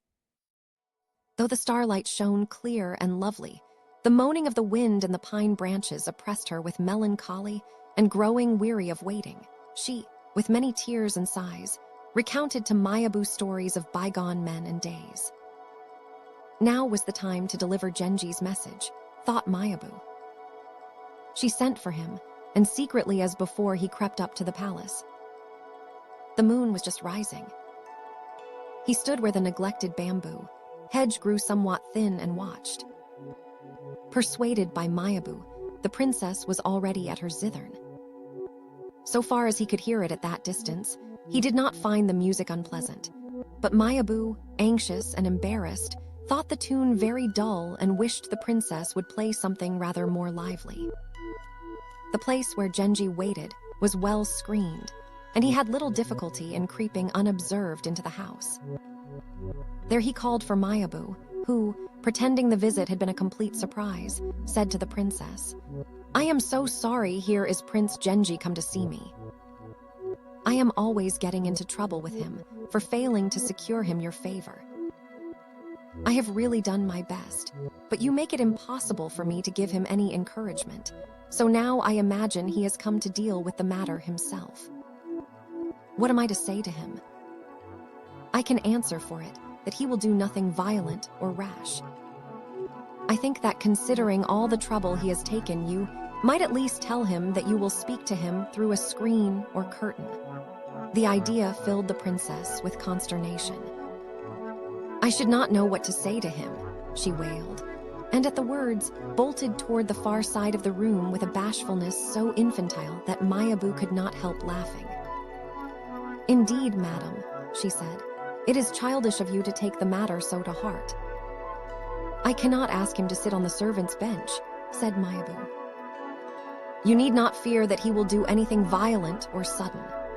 Thus persuaded, the princess went to a hatch communicating between the women's quarters and the stranger's dais, and firmly locking it with her own hand, stuffed a mattress against it to make sure no chink was left. She was in such a terrible state of confusion that she had no notion what she should say to her visitor, if obliged to speak, and had agreed to listen only because Mayabu insisted she ought. Several elderly serving, women of the wet nurse type, had been lying half asleep in the inner room since dusk. There were, however, one or two younger maids who had heard much about Prince Genji and were ready to fall in love with him in a moment. They now brought out their lady's handsomest dress and persuaded her to let them put her a little to rights, but she showed no interest in these preparations. Mayabu meanwhile thought how well Genji looked in the picturesque disguise he had devised for these night excursions, and wished it were employed where it would be more appreciated. Her only consolation was that so mild a lady was unlikely to make inordinate demands upon him or pester him with jealousies and exactions. On the other hand, she was worried about the princess. What, thought Mayabu, if she should fall in love with him and have her heart broken merely because I feared being scolded? Remembering her rank and upbringing, he did not expect her to display the lively pertness of a modern miss. She would be languorous, yes, languorous and passionate. When, half pressed by Mayabu, the princess at last took her stand near the partition where she was to converse with her visitor, a delicious scent of sandal wood reached his nostrils, and this little coquettish touch at once raised his hopes. He began to tell her with great earnestness and eloquence how for almost a year she had continually occupied his thoughts. But not a word did she answer. Talking to her was no better than writing. Irritated beyond measure, he recited the verse. If with a vow of silence thus 10 times and again my combat I renew, tease that against me at least no sentence of muteness has been passed. Speak at least one word of dismissal, he continued. Do not leave me in this bewilderment. There was among her ladies one called Jiju, the daughter of her old nurse. Being a girl of great liveliness and intelligence, she could not bear to see her mistress so abject, and stepping to her side answered with the poem. The bell had sounded, and for a moment silence was imposed upon my lips. To have kept you waiting grieves me, and there let the matter rest. She spoke so that Genji was completely deceived and thought it the princess who had thus readily replied. He had not expected such smartness from an aristocratic lady of the old school, but the surprise pleased him and he answered, Madam, you have won the day, adding the verse. Though well I know that thoughts unspoken count more than thoughts expressed, yet dumb, Crambo is not a cheering game to play. He went on to speak of trifles as they occurred, doing his best to entertain her, but it availed nothing. Thinking at last that silence might in this strange creature be merely a sign of deep feeling, he could no longer restrain his curiosity, and, easily pushing back the bolted door, entered the room. Mayabu, seeing with consternation that he had falsified all her assurances, thought it better to know nothing of what followed, and without turning her head hurried away to her own apartments. Jiju and the other ladies, in waiting, had heard so much about Genji, and were so anxious to catch sight of him that they more than forgave his uncivil intrusion. Their only fear was that their mistress would be at a loss how to deal with so unexpected a situation. He did indeed find her in the last extremity of bashfulness and embarrassment, but under the circumstances that, thought Genji, was natural. Much was to be explained by the strict seclusion in which she had been reared. He must be patient with her. As his eyes grew used to the dim light, he began to see that she was not at all beautiful. Had she then not one quality to justify all these hopes and schemes? Apparently not one. It was late. What good staying? Bitterly disappointed, he left the house. Mayabu, intensely curious to know what would happen, had lain awake listening. She wanted, however, to keep up the pretense that she had not witnessed Genji's intrusion, and though she plainly heard him leave the house, she did not go to see him off or make any sound. Stealing away as quietly as possible, he returned to the Nijo Inn and lay down upon his bed. This time at least, he thought he was on the right path. What a disillusionment. And the worst was that she was a princess, a great lady. What a mess he was in. So he lay thinking, when Tono Chujo entered the room. "How late you are," he cried. "I can easily guess the reason." Genji rose. "I was so comfortable sleeping here all alone that I overslept," he said. "Have you come here from the palace?" "Yes," said Chujo. "I was on my way home. I heard yesterday that today they are choosing the dancers and musicians for the emperor's visit to the Suzaku Inn, and I am going home to tell my father. I will call in here on my way back." Seeing Chujo in haste, Genji said he would go with him to the great hall. He sent at once for his breakfast, bidding them also serve the guest. 2 carriages stood ready, but they both climbed into the same one. "You still seem very sleepy," said Chujo in a reproachful tone. "I am sure you have been doing something interesting that you do not want to tell me about." That day, he had many important duties and was hard at work in the palace until nightfall. It did not occur to him, till very late, that he ought at least to send the customary letter. It was raining. Mayabu had only the day before reproached him for using the princess's palace as a wayside refuge. Today, however, he had no wish whatever to call there. When hour after hour passed, and still no letter arrived, Mayabu began to feel very sorry for the princess, whom she imagined suffering acutely from Genji's incivility. But in truth, the poor lady was still too occupied with shame and horror at what had occurred the night before to think of anything else. And when, late in the evening, Genji's note at last arrived, she could not understand its meaning. It began with the poem. "Scarce had the evening mist lifted and revealed the prospect to my sight when the night rain closed gloomily about me. I shall watch with impatience for a sign that the clouds are breaking," the letter continued. The household ladies at once perceived with dismay the meaning of this note. Genji did not intend to come again. This she dictated to her mistress, who, under the joint direction of her ladies, wrote it on a piece of paper that had once been purple, but was now faded and shabby. Her handwriting was coarse and stiff, very mediocre in style, the upward and downward strokes of the same thickness. Genji set it aside, scarcely glancing at it, but he was much concerned by the situation. How could he avoid hurting her feelings? Such an affair was certain to get him into trouble of some sort. What should he do? He resolved that at all costs, he must continue to see her. Meanwhile, knowing nothing of this decision, the poor lady was very unhappy. That night his father, in-law, called for him on the way back from the palace and carried him off to the great hall. Here, in preparation for the coming festival, all the young princes were gathered, and during the following days, everyone practiced the songs or dances assigned to him. Never had the great hall resounded with such a continuous flow of music. The recorder and the big flute were in full blast, and even the great drum was rolled out onto the veranda, the younger princes amusing themselves by experimenting upon it. Genji was so occupied that he had barely time to pay an occasional surreptitious visit even to his dearest friends, and the autumn passed without his returning to the Hitachi palace. The princess could not make it out. Just as the music practices were at their height, Mayabu came to see him. Her account of the princess's condition was distressing. "It is sad to see day by day as I do how the poor lady suffers from your unkind treatment," she said, and almost wept as she told him. He was doubly embarrassed. What must Mayabu think of him, since she discovered he had so recklessly falsified all the assurances of good conduct she had given on his account?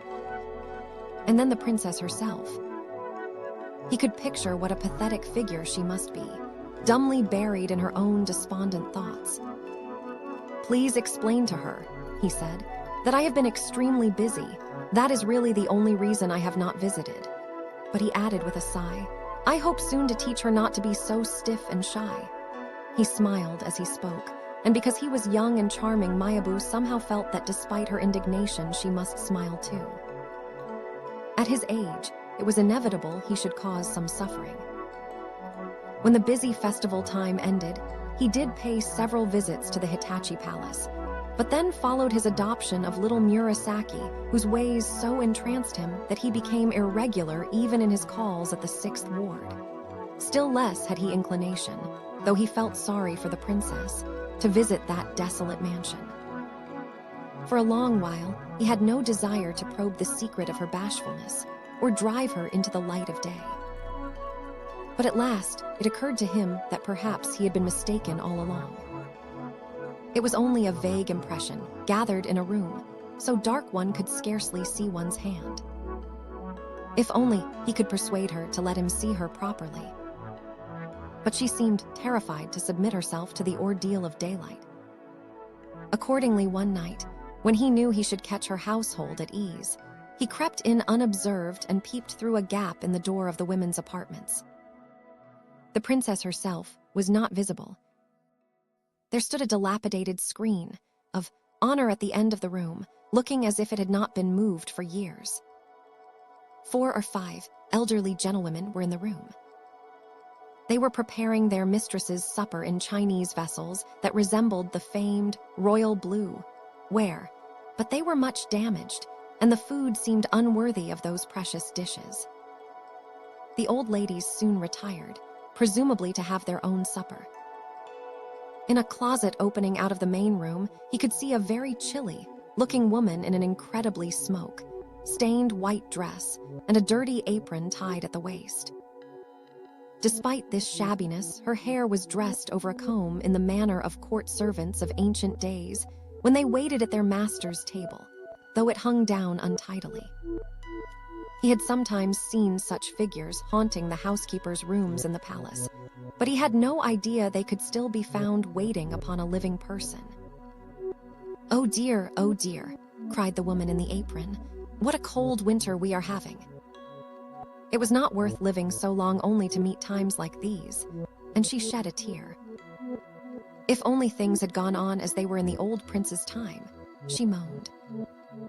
What a change. No discipline, no authority. To think I should have lived to see such days. And she trembled with horror like one who, were he a bird, would take wing and fly. She continued pouring out such a pitiful tale of things gone awry that Genji could bear it no longer, and pretending he had just arrived, tapped at the partition door. With many exclamations of surprise, the old woman brought a candle and let him in. Unfortunately, Jiju had been chosen with other young persons to wait upon the Vestal Virgin and was not at home.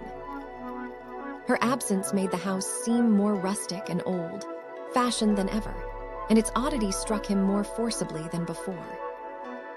The melancholy snow was falling faster.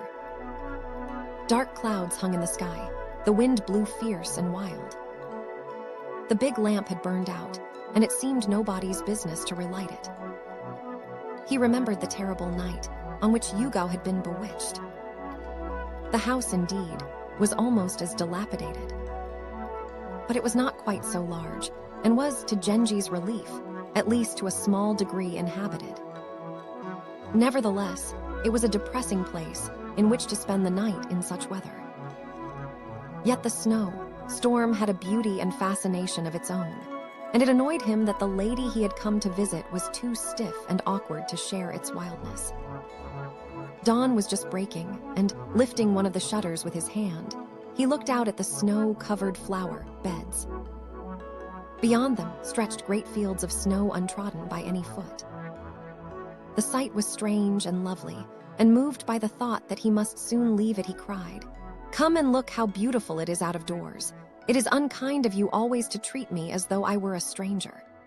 Although it was still dark, the light of the snow enabled the ancient gentlewomen, who had now returned to the room, to see the freshness and beauty of Genji's face. Gazing at him with undisguised wonder and delight, they cried to their mistress, "Yes, madam, indeed you must come. You are not behaving as you should. A young lady should be all kindness and pretty ways." Thus admonished, the princess, who when told what to do never thought of reasons for refusing, giving her costume a touch here and there, reluctantly crept into the front room.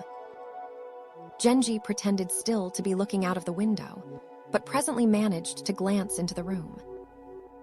His first impression was that her manner, had it been a little less diffident, would have been extremely pleasing. What an absurd mistake he had made. She was certainly very tall, as the length of her back when she sat showed. He could hardly believe so long a back belonged to a woman. A moment later, he suddenly became aware of her main defect. It was her nose. He could not help looking at it. It reminded him of the trunk of Samantabhadra's steed. Not only was it strikingly prominent, but strangest of all, the tip, which drooped a little, was tinged with pink, contrasting oddly with the rest of her complexion, which was of a whiteness that would have put snow to shame. Her forehead was unusually high, so that altogether, though this was partly disguised by the forward tilt of her head, her face must be hugely long. She was very thin, her bones showing painfully, particularly her shoulder blades which jutted out above her dress. He was sorry now that he had compelled her to this distressing display, but so extraordinary a spectacle she presented that he could not help continuing to gaze. In one point at least, she yielded nothing to the greatest beauties of the capital. Her hair was magnificent. She wore it loose, and it hung a foot or more below the skirt of her gown. A full description of people's costumes is apt to be tedious, but as in tales the first thing one mentions about characters is invariably what they wore, I shall for once attempt such a description. Over a terribly faded bodice of imperial purple, she wore a gown whose purple had turned almost black with age. Her mantle was of sable, skins heavily perfumed. Such a mantle was considered very smart several generations ago, but it struck him as an extraordinary garment for a comparatively young girl. Yet in fact, she looked as though without that monstrous wrapping she would perish with cold, and he could not but pity her. As usual, she seemed devoid of conversation, and her silence robbed Genji also of the power of speech. He felt, however, he must try once more to conquer her religious muteness, and began making a string of casual remarks. Overcome with embarrassment, she hid her face with her sleeve. This attitude, together with her costume, so strongly recalled pompous ancient officials whom he had seen walking in funeral pace, hugging their emblems to their breasts, that he could not help laughing. This he felt to be rude. He was very sorry for her, and, anxious to end her distress, rose to go. "Till I began to look after you, there was no one in whom you could confide. But henceforward, I think you must make up your mind to be frank with me and tell me all your secrets. Your stern aloofness is very painful to me," and he recited the verse. "Already the icicle that hangs from the eaves is melting in the rays of the morning sun. How comes it that these drippings to new ice should turn?" At this, she tittered lightly. Finding her inability to express herself unbearable, he left the house. Even in the dim morning light, he noticed the courtyard gate at which his carriage waited was shaky on its posts and much awry. Daylight, he was sure, would reveal many other signs of decay and neglect. In all the desolate landscape stretching monotonously before him under the bleak dawn, only the thick mantle of snow on the pine trees gave a note of comfort and almost warmth. Surely it was such a place as this, somber as a little mountain village, that his friends had imagined on that rainy night when they spoke of the gate deep buried in green thickets. If only behind these walls there were indeed some exquisite creature as they had pictured. How patiently, how tenderly he would court her. He longed for some experience to relieve the anguish with which a certain hopeless and illicit passion tormented him then. Alas, no one could have been less likely to bring him distraction than the owner of this romantic mansion. Yet the very fact that she had nothing to recommend her made it impossible for him to give her up, for it was certain no one else would take the trouble to visit her. But why? Why had it fallen to him to become her confidant? Had the spirit of the late Prince Hitachi, unhappy at the girl's friendless plight, chosen him and led him to her? At the side of the road, he noticed a little orange tree almost buried in snow. He bade one of his attendants uncover it. As though jealous of the attention, the man paid its neighbor a nearby pine shook its laden branches, showering great billows of snow over his sleeve. Delighted with the scene, Genji suddenly longed for a companion to share this pleasure. Not necessarily someone who loved such things as he did, but one who at least responded to them in an ordinary way. The gate through which his carriage had to pass was still locked. When at last the gatekeeper was found, he turned out to be immensely old and feeble. With him was a big, awkward girl who seemed his daughter or granddaughter. Her dress looked grimy against the new snow amid which she stood. She seemed to suffer greatly from the cold, for she hugged a little brazier with a stick or two of charcoal burning, but dimly. The old man lacked strength to push back the door, and the girl tugged at it as well. Pitying them, one of Genji's servants came to their aid and quickly opened it.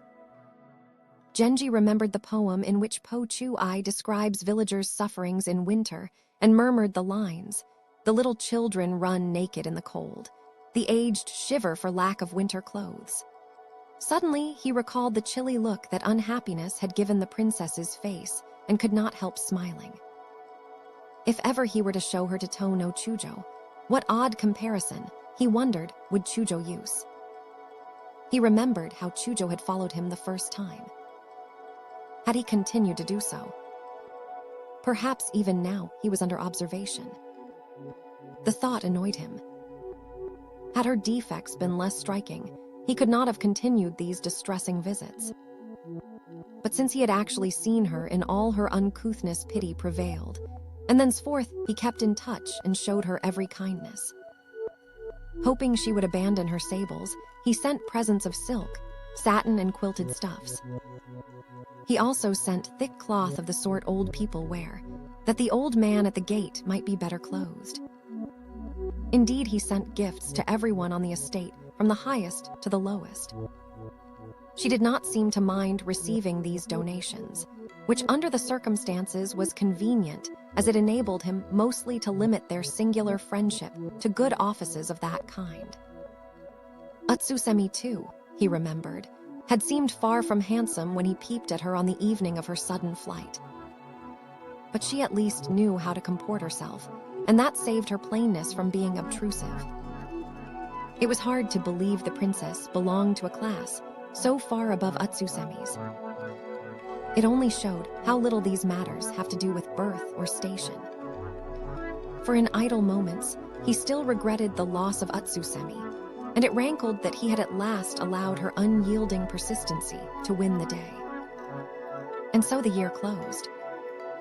One day when he was in his apartments in the emperor's palace, Mayabu came to see him.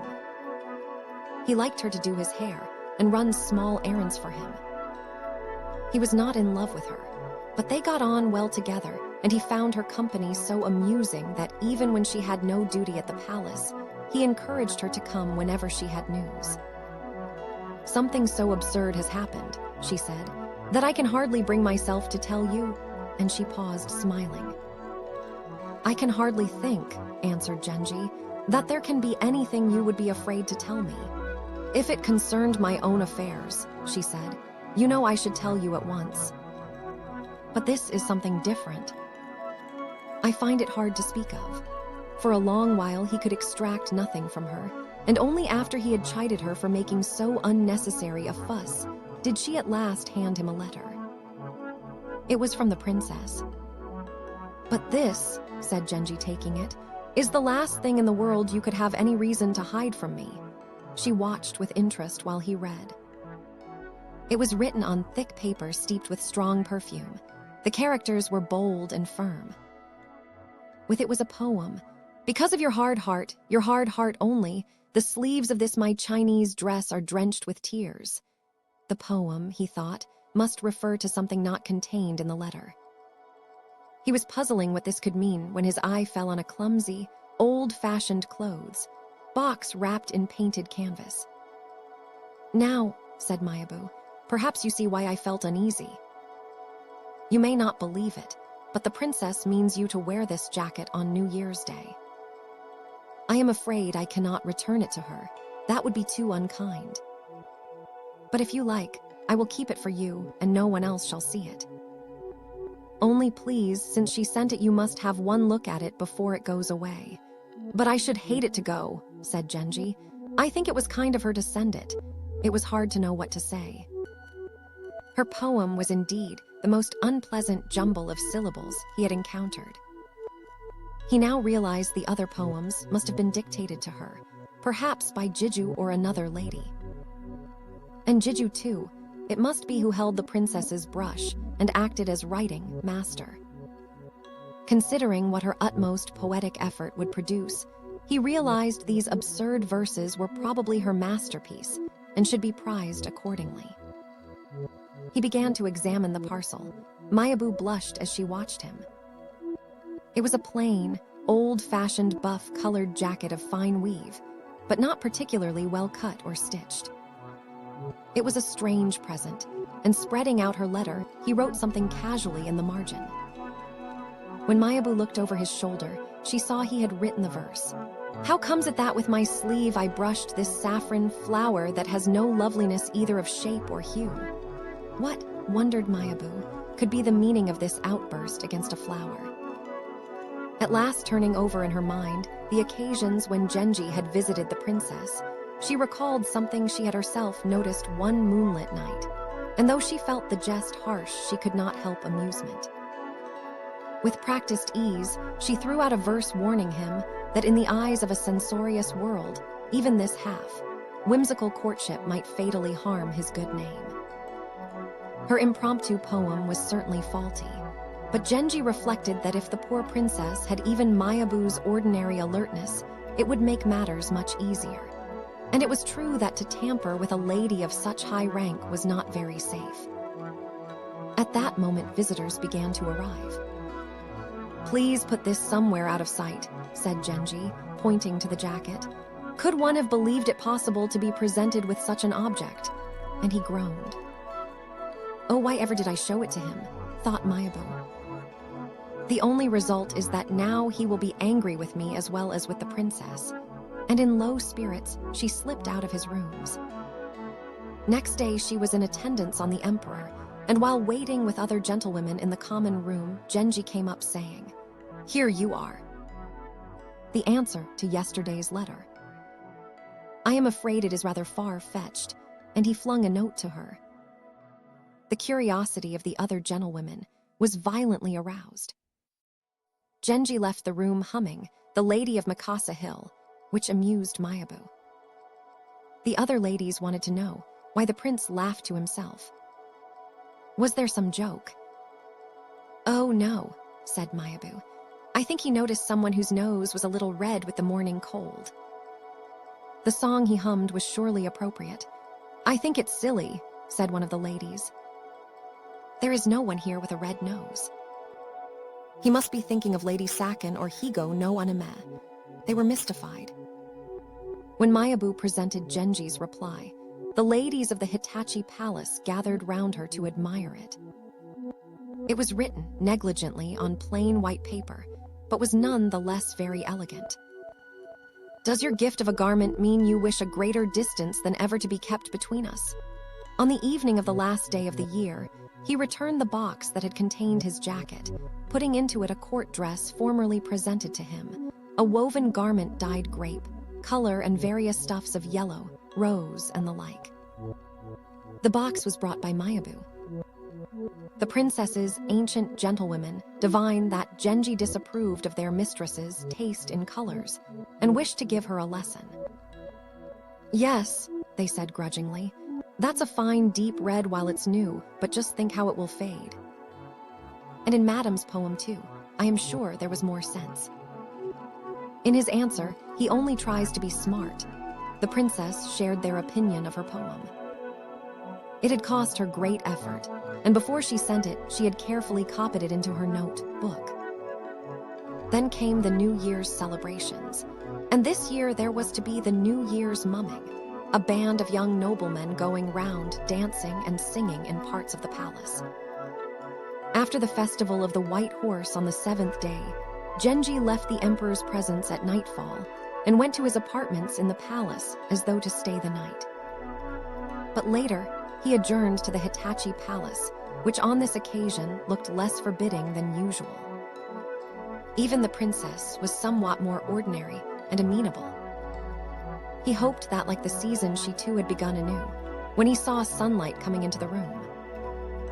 After hesitating for a while, he rose and went out into the front room. The double doors at the end of the eastern wing stood wide, and, the veranda roof having fallen in, the sunshine poured straight into the house. A little snow still fell, and its brightness made the morning light exquisitely sparkling. He watched a servant helping him into his cloak. She lay half out of the bed, her head hanging a little, her hair falling in great waves to the floor. Pleased with the sight, he wondered if she might one day outgrow her plainness. He began to close the door of the women's apartments, but suddenly feeling he owed her amends for the harsh judgment he had formed earlier, he did not quite shut it, but brought a low stool toward it and sat there putting his disordered head, dressed to rights. One of the maids brought an incredibly battered mirror, stand, Chinese combs, a box of toilet things, and other oddments. It amused him to find that in that household of women, a little male gear still survived, if in a decrepit state. He noticed that the princess, now up and dressed, looked rather fashionable. She wore the clothes he had sent her before the new year, though he did not at first recognize them. He began, however, to have a vague notion that her mantle, with its conspicuous pattern, was much like one of the things he had given her. "I do hope," he said presently, "this year you will be a little more conversational. I await the day when you unbend toward me more eagerly than the poet longs for the first nightingale. If only like the year that has changed you too would begin anew." Her face brightened. She had thought of a remark, and trembling from head to foot with a tremendous effort, she brought out the quotation, "When plovers chirp and all things grow anew." "Splendid," said Genji. "This is a sign the new year has indeed begun." And smiling encouragingly at her, he left the house, she following his movements with her eyes from the couch on which she lay. Her face, as usual, was half covered by her arm, but the unfortunate flower still bloomed conspicuously. "Poor thing, she really is very ugly," thought Genji in despair. When he returned to the Nijo, and he found Murasaki waiting. She was growing into as handsome a girl as one could wish, and gave promise of the future. She wore a plain, close, fitting dress of cherry color. Above all, the unstudied grace and ease of her movements charmed him as she came to meet him. In accordance with her old, fashioned grandmother's wishes, her teeth were not blackened, but her eyebrows were delicately stained. Why, when I might be playing with a beautiful child, do I spend my time with an ugly woman? Genji kept asking himself in bewilderment as they sat together with her dolls. Next, she began to draw pictures and color them. After painting all sorts of queer and amusing things, "Now I am going to do a picture for you," said Genji, and drawing a lady with very long hair, he put a dab of red on her nose. Even in a picture, he thought, pausing to look at the effect, it gave one an uncomfortable feeling. He looked at himself in the mirror, and, as if dissatisfied with his own fresh complexion, suddenly put the same dab of red on his own nose. Gazing, his handsome face became instantaneously ridiculous and repulsive. At first, the child laughed. "Would you go on liking me if I were always as ugly as this?" he asked. Suddenly, she feared the paint would not come off. "Oh, why did you do it?" she cried. "How horrible!" He pretended to rub it without effect. "No," he said ruefully, "it will not come off." What a sad end to our game. I wonder what the Emperor will say when I go back to the palace. He spoke so seriously she became unhappy, and longing to help, dipped a piece of thick, soft paper in the water, jug by his writing, things, and began scrubbing at his nose. "Take care," he cried, laughing, "that you do not serve me as Haiku was treated by his lady. I would rather have a red nose than a black one." Thus they passed their time, making the prettiest couple. In the gentle spring sunshine, the trees shimmered with a haze of new buds. Among them the plum trees gave the surest promise, for their blossoms were already uncurling like lips parted in a faint smile. Earliest of all was a red plum beside the covered steps. It was in full bloom. "Though fair the tree on which it blooms, this red flower fills me with a strange misgiving," sang Genji with a deep sigh. We shall see in the next chapter what happened in the end to all these people.